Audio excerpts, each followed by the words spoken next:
ಅವಾಗ್ಲೂ ಹುಚ್ಚ ಅಂತಾರೆ, ಈಗಲೂ ಹುಚ್ಚ ಅಂತಾರೆ. ಆದ್ರೆ ಹುಚ್ಚತನದೊಳಗೊಂದು ಬಹಳ ದೊಡ್ಡ ಖುಷಿ ಇರ್ತದೆ. ಹುಚ್ಚರಾಗಿರೋದ್ರೊಳಗೆ ಬಹಳ ದೊಡ್ಡದೊಂದು ಸಂತೋಷ ಇರ್ತದೆ. ಈ ಸುಮನ ಸಂಗಮ ಅಂತ ಅನ್ನೋದು ಇದು ನಾವು ಹೇಳೋದೇನಂದ್ರೆ ಎಲ್ಲ ಹುಚ್ಚರು ಬರ್ಬೇಕು. ಬದುಕಿನೊಳಗೆ ಸ್ವಲ್ಪ ಸೋಲು ಅನುಭವಿಸ್ತಾ ಇರುವವರು, ನಿರಾಶೆ ಆಗಿರುವವರು, ಏನೋ ಒಂದು ಹುಡುಕಾಟದೊಳಗಿರುವವರು ಇಲ್ಲಿ ಬರ್ರಿ, ಸ್ವಲ್ಪ ದಿವಸ ಇರ್ರಿ. ಅವ್ರಿಗೆ 20,000 ರೂಪಾಯಿ ನಾವು ಅವ್ರು ಡಾಕ್ಟರ್ ಆಗೋಕ್ಕಿಂತ ಮೊದಲೇನೆ ಅವ್ರಿಗೆ ನಾವು ಪ್ರತಿ ತಿಂಗಳು ಇಂಟರ್ನ್ಶಿಪ್ ಅಂತ ಕೊಡ್ತೀವಿ. ಮತ್ತೆ ನಾವು ಯುವಕರಿಗೆ ಇಲ್ಲಿ ಬರ್ರಿ ಇಂಥ ಒಂದು ಬದುಕನ್ನು ಕಲೀರಿ ಅಂತ ಹೇಳ್ಬೇಕಂತಾದ್ರೆ ಅವ್ರು ಫೀ ಕೊಟ್ಟು ಬರ್ಬೇಕು ಅಂತ ನಿರೀಕ್ಷೆ ಮಾಡೋದು ತಪ್ಪು. ನಾವು ಕೊಡ್ಬೇಕು. ಅದು ಅವ್ರಿಗೆ ಉಪಯೋಗ ಆಗ್ತದ, ಅವ್ರ ಕುಟುಂಬಕ್ಕೆ ಉಪಯೋಗ ಆಗ್ತದೆ. ಹಾಗಾದಾಗ ಮಾತ್ರ ಯುವಕರು ಇಲ್ಲಿ ಬರ್ಲಿಕ್ಕೆ ಸಾಧ್ಯ. ಕಲಿತಾ ಇದ್ರಲ್ಲ, ಫೀಸ್ ಗೀಸ್ ಏನಾದ್ರು ಇದೆಯಾ ನಿಮ್ಗೆ? ಇಲ್ಲಿ ಫೀಸ್ ಅಂತೇಳಿ ನಾವು ಕೊಡೋದಲ್ರಿ. ನಮಗೆ ಒಂದಿಷ್ಟು ಅವ್ರ ಗೌರವ ಕಲಿವೇತನ ಅಂತ ಹೇಳಿ ತಿಂಗಳಿಗೆ 8,500 ಅವರೇ ಕೊಡ್ತಾರ ನಮಗೆ. ಓ ಹಾ, ತಿಂಗಳಿಗೆ 8,500 ಅವರೇ ಕೊಡ್ತಾರೆ. ಪ್ರತಿಶತ 30 ಯುವಕರು ಇವತ್ತು ಖಿನ್ನತೆಯಿಂದ ಬಳಲ್ತಾ ಇದ್ದಾರೆ, ದುಶ್ಚಟಗಳಿಗೆ ಬಲಿ ಆಗ್ತಾ ಇದ್ದಾರೆ, ಬೇರೆ ಬೇರೆ ಕ್ರೈಮ್ಸ್ಗೆ ಅನುವು ಮಾಡಿಕೊಡ್ತಾ ಇದ್ದಾರೆ. ಇಂತಹ ಸನ್ನಿವೇಶದೊಳಗೆ ಹೆಚ್ಚು ಸರಳವಾದಂತಹ, ಹೆಚ್ಚು ಶ್ರಮಪೂರ್ಣವಾದಂತಹ, ಹೆಚ್ಚು ಪರಿಸರ ಸ್ನೇಹಿಯಾದಂತಹ ಜೀವನ ವಿಧಾನಗಳನ್ನ ನಾವು ನಾವೇ ರೂಪಿಸ್ಕೊಳ್ಬೇಕಾಗಿದೆ. ಹಿಗ್ಗು ಅನ್ನುವಂತ ಶಬ್ದ ಅದಲ್ಲ ಕನ್ನಡದೊಳಗೆ, ತಕ್ಷಣಕ್ಕೆ ನೆನಪಾಗೋದು. ಅದು ಬಹಳ ಅದ್ಭುತವಾದಂತಹ ಶಬ್ದ. ಹಿಗ್ಗು ಅಂತಂದ್ರೆ ಒಂದು ಹಿಗ್ಗೋದಿದು, ಇನ್ನೊಂದು ನಮಗಾಗುವಂತ ಹಿಗ್ಗು, ಸಂತೋಷ. ನಮ್ಮನ್ನ ನಾವೇ ತಾಳ್ಮೆಯಿಂದ ಸ್ವಲ್ಪ ತಡ್ಕೊಂಡು ಹಿಗ್ಗಿಸ್ಕೊಳ್ತಾ ಹೋದ್ವಿ ಅಂದ್ರೆ ನಮಗ್ ಹಿಗ್ಗು ಸಿಗುತ್ತದೆ, ನಮಗ್ ಸಂತೋಷ ಸಿಗುತ್ತದೆ ಅಂತ. ಇವತ್ತ ಆ ಹಿಗ್ಗುವಿಕೆನೆ ಕಡಿಮೆ ಆಗ್ಬಿಟ್ಟಿದ್ದದಲ್ಲ. ತಗೊಂಡೋಗೋದಾದ್ರೆ ಏನ್ ತಗೊಂಡೋಗ್ತೀರಿ? ನಮ್ ಜೀವನ ನಾವ್ ತಗೊಂಡ್ ಹೋಗ್ತೀವಲ್ಲ, ನಮ್ ಸರಳ ಜೀವನ ನಾವ್ ಹೆಂಗ್ ಬದುಕ್ಬೇಕು ಅನ್ನೋದು ಕಲ್ಸ್ಕೊಟ್ಟಿದೆ. ಯಾರಿದ್ರು ಯಾರಿಲ್ಲ ಅಂದ್ರೂ ಬದುಕ್ಬೋದು ಅನ್ನೋದು ಕಲ್ಸ್ಕೊಟ್ಟಿದೆ. ನಮ್ಗೆ ಏನು ಇಲ್ಲ ಅಂದ್ರೂ ಹೆಂಗ್ ಬದುಕ್ಬೇಕು ಅನ್ನೋದು ಕಲ್ಸ್ಕೊಟ್ಟಿದೆ. ಬರ್ರಿ ಬೀಗ್ರ, ಊಟ ಮಾಡೋಣ. ಬಾಳ್ ಮಂದಾಗ್ಲಿ ತಗೋರಿ. ನಿಮ್ ಬಾಯಾರಿಕೆಯಿಂದ ಹಂಗ ಆಗ್ಲೇವಾ?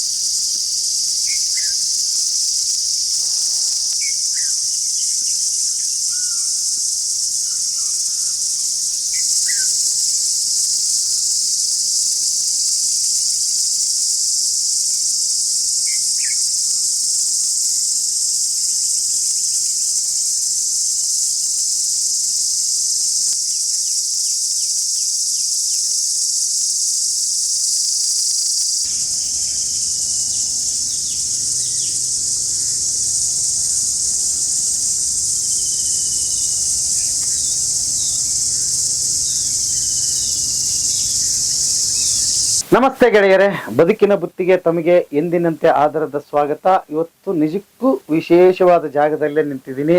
ನೋಡ್ರಿ, ಇಲ್ಲಿ ಬೋರ್ಡ್ ಕಾಣಿಸ್ತಾ ಇದೆಯಲ್ಲ, ಸುಮನ ಸಂಗಮ ಕಾಡು ತೋಟ ಅಂತ ಹೇಳಿ. ನೀವು ಧಾರವಾಡದಲ್ಲಿ ಫೇಮಸ್ ಹೆಸರು ಸಂಜೀವ್ ಕುಲಕರ್ಣಿ ಸರ್ ಅಂತ ಹೇಳಿದ್ರೆ ಹೆರಿಗೆ ತಜ್ಞರು, ಹೆಸರು ಕೇಳ್ತೀರಿ, ಪ್ರಖ್ಯಾತ ಹೆರಿಗೆ ತಜ್ಞರು. ಅವರು ತೋಟ ಗೆಳೆಯರೇ. ಇದು ವಿಶೇಷವಾಗಿ ಈ ಕಾಡು ತೋಟ ಮಾಡಿದ್ದಾರೆ. ಇಷ್ಟೇ ಅಲ್ಲ, ಇನ್ನೊಂದು ಬಾಲ ಬಳಗ ಅಂತ ವಿಶೇಷವಾದ ಸ್ಕೂಲನ್ನು ತೆರೆದಿದ್ದಾರೆ. ನಿಮ್ಗೆ ಆ ಹೆಸರು ಕೇಳಿರ್ಬೋದು, ಅದರ ರೂವಾರಿ ಕೂಡ ಇವರೇ. ಬನ್ನಿ, ಈ ತೋಟಕ್ಕೆ ನಿಮಗೆ ಸ್ವಾಗತ. ಮತ್ತು ಇಲ್ಲಿ ಒಂದಲ್ಲ ಸುಮಾರು ವಿಷಯಗಳಿದೆ. ಆ ಕುತೂಹಲಕ್ಕೆ ಬಂದಿದ್ದೀನಿ. ನೋಡಿ, ಎಂಜಾಯ್ ಮಾಡಿ, ಭಾಳ ಚೆನ್ನಾಗಿರುತ್ತೆ. ಮನೆ ಮಂದಿ ಎಲ್ಲ ಕುತ್ಕೊಂಡು ನೋಡಿ ಅಂತ ಹೇಳ್ತಾ ಬನ್ನಿ, ಈ ಸುಮನ ಸಂಗಮ ಕಾಡು ತೋಟಕ್ಕೆ ತಮಗೆ ಸ್ವಾಗತ. ಮತ್ತು ಈಗ ಸರ್ ಇದ್ದಾರೆ, ಅವ್ರನ್ನ ಮಾತಾಡ್ಸೋಣ. ಏನೇನಿದೆ ಅಂತ ಅನ್ನೋ ಕುತೂಹಲ ನಮಗೆ ಇದೆ. ಬನ್ನಿ.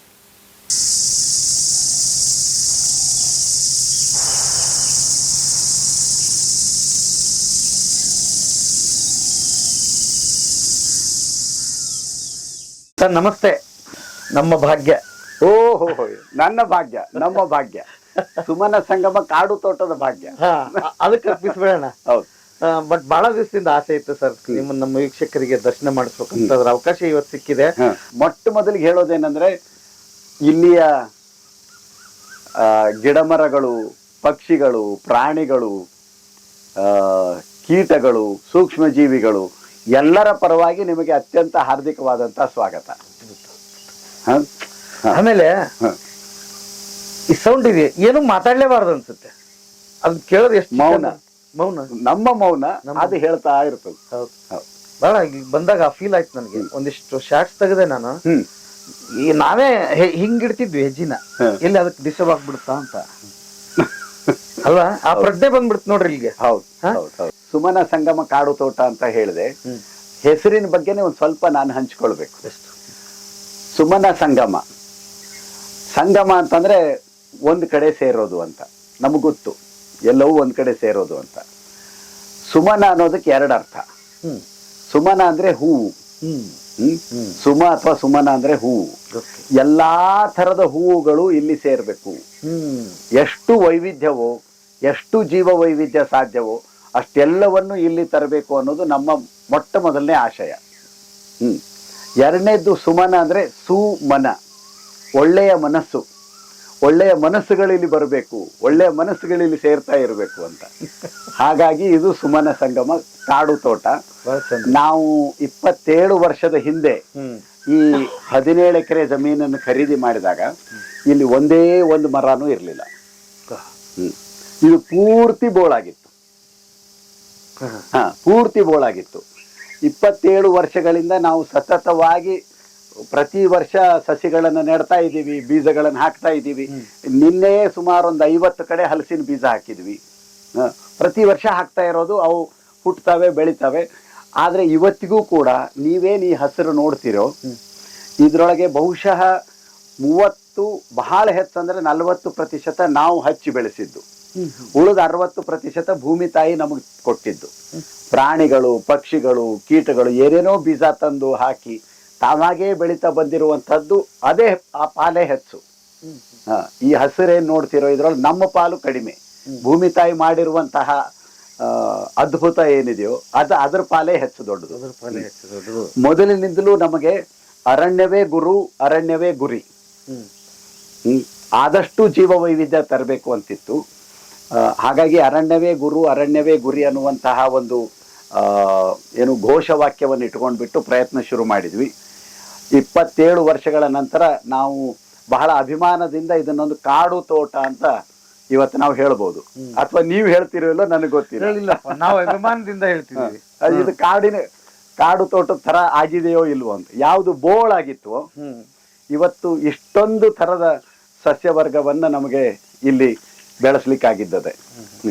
ನನಗೆ ಈಗ ಒಂದು ಪ್ರಶ್ನೆ ಕಾಡ್ತಿದೆ. ಇದ್ರ ಬೀಜ ಎಲ್ಲೋ ಒಂದು ಮೊಳಕೆ ಹೊಡೆದಿರುತ್ತೆ. ಇದು ಇಷ್ಟೆಲ್ಲ ಅಗಾಧವಾಗಿ ಆಗ್ಬೇಕಾದ್ರೆ ನನಗೆ ಹಿನ್ನೆಲೆ ಒಂಚೂರು ಹೇಗೆ, ಊರು ಯಾವುದು, ತಂದೆ ತಾಯಿ? ನಮ್ಮ ಊರು, ಮೂಲ ಊರು ಅಥಣಿ, ಬೆಳಗಾವಿ ಜಿಲ್ಲೆ ಅಥಣಿ ತಾಲೂಕಿನ ಸತ್ತಿ ಗ್ರಾಮ ಅಂತ. ಕೃಷ್ಣಾ ನದಿ ದಂಡೆ ಊರದು. ಹೈಸ್ಕೂಲು PUC ಮುಗಿಸೋ ತನಕನೂ ನಾನು ಅಥಣಿ ಒಳಗೆ ಇದ್ದೆ. ಅಲ್ಲಿ ನಮಗೆ ಪಿತ್ರಾರ್ಜಿತ ಭೂಮಿ ಇತ್ತು, ನಮ್ಮ ತಂದೆಯವ್ರು ನೋಡ್ಕೊಳ್ತಾ ಇದ್ರು. ಅಲ್ಲಿ ಬೇರೆ ಎಲ್ಲ ಕಡೆಗಳಲ್ಲಿ ಆದ ಹಾಗೆ ಅಲ್ಲಿಯೂ ಹಸಿರು ಕ್ರಾಂತಿ ಬಂತು 60ರ ದಶಕದೊಳಗೆ. ಬೆಳಗಾವಿ ಜಿಲ್ಲೆಯೊಳಗೆ ಎಲ್ಲರೂ ಕಬ್ಬು ಬೆಳಿಲಿಕ್ಕೆ ಶುರು ಮಾಡಿದ್ರು. ನಮ್ಮ ತಂದೆಯವರು ಕಬ್ಬು ಬೆಳಿಲಿಕ್ಕೆ ಶುರು ಮಾಡಿದ್ರು. ಇಡೀ ಜಮೀನೆಲ್ಲ ಕಬ್ಬು ಕಬ್ಬು ಕಬ್ಬು ಆಯಿತು. ನಾನು ಅನಿವಾರ್ಯವಾಗಿ ನನ್ನ ಸ್ನಾತಕೋತ್ತರ ಶಿಕ್ಷಣ ಮುಗಿದ ಮೇಲೆ ಧಾರವಾಡದೊಳಗೆ ನಾನು ನೆಲೆಸ್ಬೇಕಾಯ್ತು, ನನ್ನ ವೃತ್ತಿಯ ಸಲುವಾಗಿ. ನಾನು ಹೆರಿಗೆ ಮತ್ತು ಸ್ತ್ರೀ ಆರೋಗ್ಯ ತಜ್ಞ. ಅಲ್ಲಿ ಆವಾಗ ಅಥಣಿ ಒಳಗೆ ಅರಿವಳಿಕೆ ತಜ್ಞರು ಇರಲಿಲ್ಲ, ಅನಸ್ತೇಷಿಯಾ ಕೊಡುವಂತ ಡಾಕ್ಟರ್ಸ್ ಇರಲಿಲ್ಲ. ಹಾಗಾಗಿ ನಾನು ಆಪರೇಷನ್ ಮಾಡೋದು ಸಾಧ್ಯ ಇರಲಿಲ್ಲ. ನಾನು ಬೇರೆ ಊರೊಳಗೆ ಸೆಟ್ಲ್ ಆಗ್ಬೇಕಾಗಿತ್ತು. ಯಾವ ಇಸ್ವಿ ಇದು? ಇದು 1989. ಅರಿವಳಿಕೆ ತಜ್ಞರು ಕೂಡ ಇರಲಿಲ್ಲ. ಇಲ್ಲ, ಈಗಿದ್ದಾರೆ. ನಾನು ಬಹಳ ಪ್ರಜ್ಞಾಪೂರ್ವಕವಾಗಿ ಧಾರವಾಡವನ್ನು ಆಯ್ಕೊಂಡೆ. ನನ್ನ ಇತರೆ ಹುಚ್ಚುಗಳು, ಹವ್ಯಾಸಗಳು, ಅದು ಸಾಹಿತ್ಯ ಇರಬಹುದು, ಮತ್ತೇನೋ ಇರಬಹುದು, ಧಾರವಾಡವೇ ಸರಿ ಅಂತೇಳಿ ನಾನು ಧಾರವಾಡದೊಳಗೆ ನನ್ನ ವೃತ್ತಿಯನ್ನು ಶುರು ಮಾಡಿದೆ. ಕಳೆದ 35 ವರ್ಷದಿಂದ ನಾನು ಹೆರಿಗೆ ಮತ್ತು ಸ್ತ್ರೀ ಆರೋಗ್ಯ ತಜ್ಞ ಅಂತ ಇಲ್ಲಿ ವೃತ್ತಿ ಮಾಡ್ತಾ ಇದ್ದೀನಿ. 2 ತಿಂಗಳಿಗೊಮ್ಮೆ 3 ತಿಂಗಳಿಗೊಮ್ಮೆ ಊರಿಗೆ ಹೋಗ್ತಾ ಇದ್ದೆ. ತಾಯಿ, ತಂದೆ, ಅಕ್ಕ, ಅಣ್ಣ ಎಲ್ಲ ಅಲ್ಲೇ ಇದ್ರು. ಹೋದಾಗೆಲ್ಲ ಕಬ್ಬು ಕಬ್ಬು ಅದ್ರ ಬಗ್ಗೆ ಮಾತು, ಅದ್ರ ಬಗ್ಗೆ ವಾದ. ಇದು ಬ್ಯಾಡ ಅಂತ ನಂದು, ಬರೀ ಕಬ್ಬು ಬ್ಯಾಡ ಅಂತ. ಅವರು ನಮಗೆ ಅನಿವಾರ್ಯ, ಇದು ಎಲ್ರೂ ಕಬ್ಬೆ ಬೆಳೀತಾ ಇದ್ದಾರೆ, ನಿನಗೆ ಬೇರೊಂದು ಆದಾಯ ಇದೆ, ನಿನಗೆ ಹೇಳೋದು ಬಹಳ ಸುಲಭ ಅಂತ ಅವ್ರದ್ದು.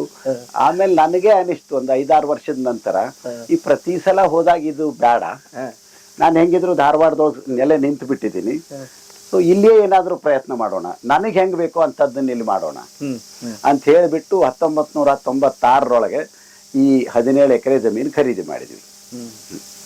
ಇದನ್ನ ಖರೀದಿ ಮಾಡಿದಾಗ ಇಲ್ಲಿ ಏನಂದ್ರೆ ಎಲ್ಲೋ ಒಂದ್ ಕಡೆ ಒಂದು ಗಿಡದ ನೆರಳಿ ಕೂತ್ಕೋಬಹುದಪ್ಪ ಅನ್ನುವಂತಹ ಒಂದೇ ಒಂದು ಮರ ಕೂಡ ಇಲ್ಲಿ ಇರ್ಲಿಲ್ಲ. ಈಗ ಏನಾಗಿತ್ತು ಅವತ್ತಿನ ದೃಷ್ಟಿಕೋನ? ಯಾರ ನೋಡಿದವರು ಅಥವಾ ಕೇಳಿದವರು ಹುಚ್ಚತನ ಅಂದಿರ್ತಾರೆ, ಇದೇನ್ ಮಾಡಕ್ ಹೊಂಟ ನೀವ ಅಂತ ಪ್ರಶ್ನೆ ಮಾಡಿರ್ತಾರೆ. ಅವಾಗ್ಲೂ ಹುಚ್ಚ ಅಂತಾರೆ, ಈಗಲೂ ಹುಚ್ಚ ಅಂತಾರೆ. ಆದ್ರೆ ಹುಚ್ಚತನದೊಳಗೊಂದು ಬಹಳ ದೊಡ್ಡ ಖುಷಿ ಇರ್ತದೆ. ಹುಚ್ಚರಾಗಿರೋದ್ರೊಳಗೆ ಬಹಳ ದೊಡ್ಡದೊಂದು ಸಂತೋಷ ಇರ್ತದೆ. ಆ ಸಂತೋಷವನ್ನ ಪ್ರತಿನಿತ್ಯ ಬೇರೆ ಬೇರೆ ರೀತಿಯೊಳಗೆ ಅನುಭವಿಸುವಂತಹ ಅವಕಾಶ ನನಗೆ ಸಿಕ್ಕಿದ್ದದೆ.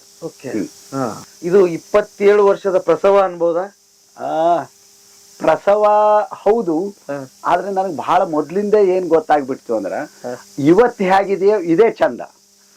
ಇದನ್ನೇನೋ ತಯಾರು ಮಾಡಿ ಮುಂದೆ ಯಾವತ್ತೋ ಒಂದು ದಿವಸ ಬಹಳ ಪರಿಪೂರ್ಣವಾದದ್ದೇನೋ ತಯಾರಾಗ್ತದೆ, ಆಮೇಲೆ ಅದೊಂದು ದೊಡ್ಡದೇನೋ ಒಂದು ಸಿಗುತ್ತದೆ ಅಂತಿಲ್ಲ. ಇವತ್ತು ಹೇಗಿದೆಯೋ ಇದೇ ಚಂದ, ನಾಳೆ ಇನ್ನೂ ಚಂದ ಆಗ್ತದೆ, ನಾಡಿದ್ದು ಇನ್ನೂ ಚಂದ ಆಗ್ತದೆ. ಹೆಂಗದು? ಏನಾದ್ರು ಮಾಡ್ಬೇಕಂತ ಹೇಳಿದ್ರೆ, ಏನಾದ್ರು ನಾವು ₹1 ಹಾಕಿದ್ರೆ ಒಂದ್ 8 ಆಣೆ ಆದ್ರೂ ಸಿಗುತ್ತಾ, 4 ಆಣೆ ಆದ್ರೂ ಸಿಗುತ್ತಾ ಅನ್ನೋ ಭಾವನೆಯಿಂದನೇ ಎಲ್ಲ ಕೆಲಸ ಮಾಡ್ತೀವಿ. ಹಾಗೆ ಅದನ್ನ ಏನು ಇಲ್ಲದೆ, ಏನು ಬೇಡ ನನಗೆ, ಏನೋ ಆಗ್ತದೆ ಮುಂದೆ, ಹಂಗೆ ಬಿಟ್ಬಿಡೋಣ, ಹಾಗೆ ಈ ಭಾವ ಅಂತ. ಆ ಒಂದು ಚೌಕಟ್ಟಿನಿಂದ ನಾನು ಬಹಳ ಲಘುನೆ ಹೊರಗೆ ಬಂದ್ಬಿಟ್ಟೆ. ಎಲ್ರು ಕೇಳೋದು ಸಹಜವಾಗಿ, ಹೌದಲ್ಲಪ್ಪ ಮತ್ 17 ಎಕರೆ ತೋಟ ಮಾಡಿದಿ, ಈ ವರ್ಷ ಎಷ್ಟು ಆದಾಯ ಬಂತು, ಏನ್ ಬೆಳೆದಿ, ಏನ್ ಮಾರಾಟ ಮಾಡಿದಿ, ಎಷ್ಟು ರೊಕ್ಕ ಬಂತು ಅಂತ ಎಲ್ರು ಕೇಳೋದೆ ಸಹಜವಾಗಿ. ಆದ್ರೆ ಒಂದು 4-5 ವರ್ಷದೊಳಗೆ ನನಗೆ ಗೊತ್ತಾಗ್ಬಿಡ್ತು, ಆ ಚೌಕಟ್ಟಿನಿಂದ ಆಚೆ ಬರ್ಬೇಕು ನಾನು ಅಂತ. ಇದನ್ನ ಕೇವಲ ದುಡ್ಡಿನ ಸಲುವಾಗಿ ಮಾಡಿದ್ದಲ್ಲ. ನನಗೆ ನಂದೊಂದು ಆದಾಯ ಇದೆ, ವೃತ್ತಿ ಅದ, ನಂದೊಂದು ಆದಾಯ ಅದ, ನನ್ನ ಹೊಟ್ಟೆ ಅದ್ರ ಮೇಲೆ ನಡೀತದೆ.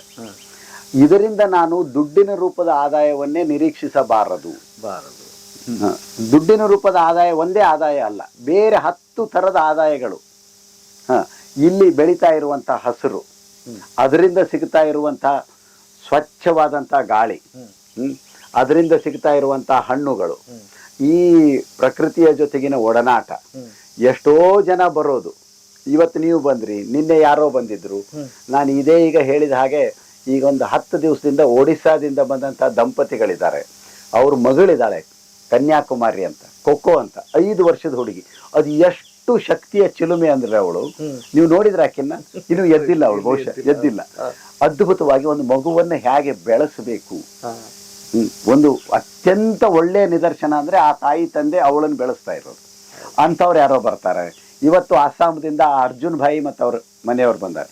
ಈ ಅರ್ಜುನ್ ಭಾಯಿ USA ದೊಳಗೆ 15 ವರ್ಷ ಇದ್ದು ಫಿಸಿಕ್ಸ್ದೊಳಗೆ, ಭೌತಶಾಸ್ತ್ರದೊಳಗೆ PhD ಮಾಡಿಕೊಂಡು ಇದು ಬೇಡಪ್ಪ ನನಗೆ ಅಂತ ಬಂದು, ಅವರ ಅಸ್ಸಾಮದೊಳಗಿನ ಅವ್ರ ತಂದೆ ಯಾವ ಚಹಾ ತೋಟದ ಮ್ಯಾನೇಜರ್ ಆಗಿದ್ದಾರೋ ಆ ಚಹಾ ತೋಟದ ಕಾರ್ಮಿಕರ ಮಕ್ಕಳ ಸಲುವಾಗಿ ಅಲ್ಲಿ ಸಾರಿ ಶುರು ಮಾಡ್ಯಾರ, ಶಾಲೆ ಶುರು ಮಾಡ್ಕೊಂಡಾರ. ಅವ್ರು ಹೋದ ವರ್ಷನೂ ಬಂದಿದ್ರು, ಬಾಲಬಳಗ ಅನ್ನೋ ನಮ್ಮ ಶಾಲೆ ಬಗ್ಗೆ ಕೇಳಿ. ಈ ವರ್ಷ ಮತ್ಯಾವುದೋ ಬೇರೆ ಕಾರಣಕ್ಕೆ ಬೆಂಗಳೂರಿಗೆ ಬಂದವ್ರು ಇವತ್ತು ಇಲ್ಲಿ ಬಂದಾರ.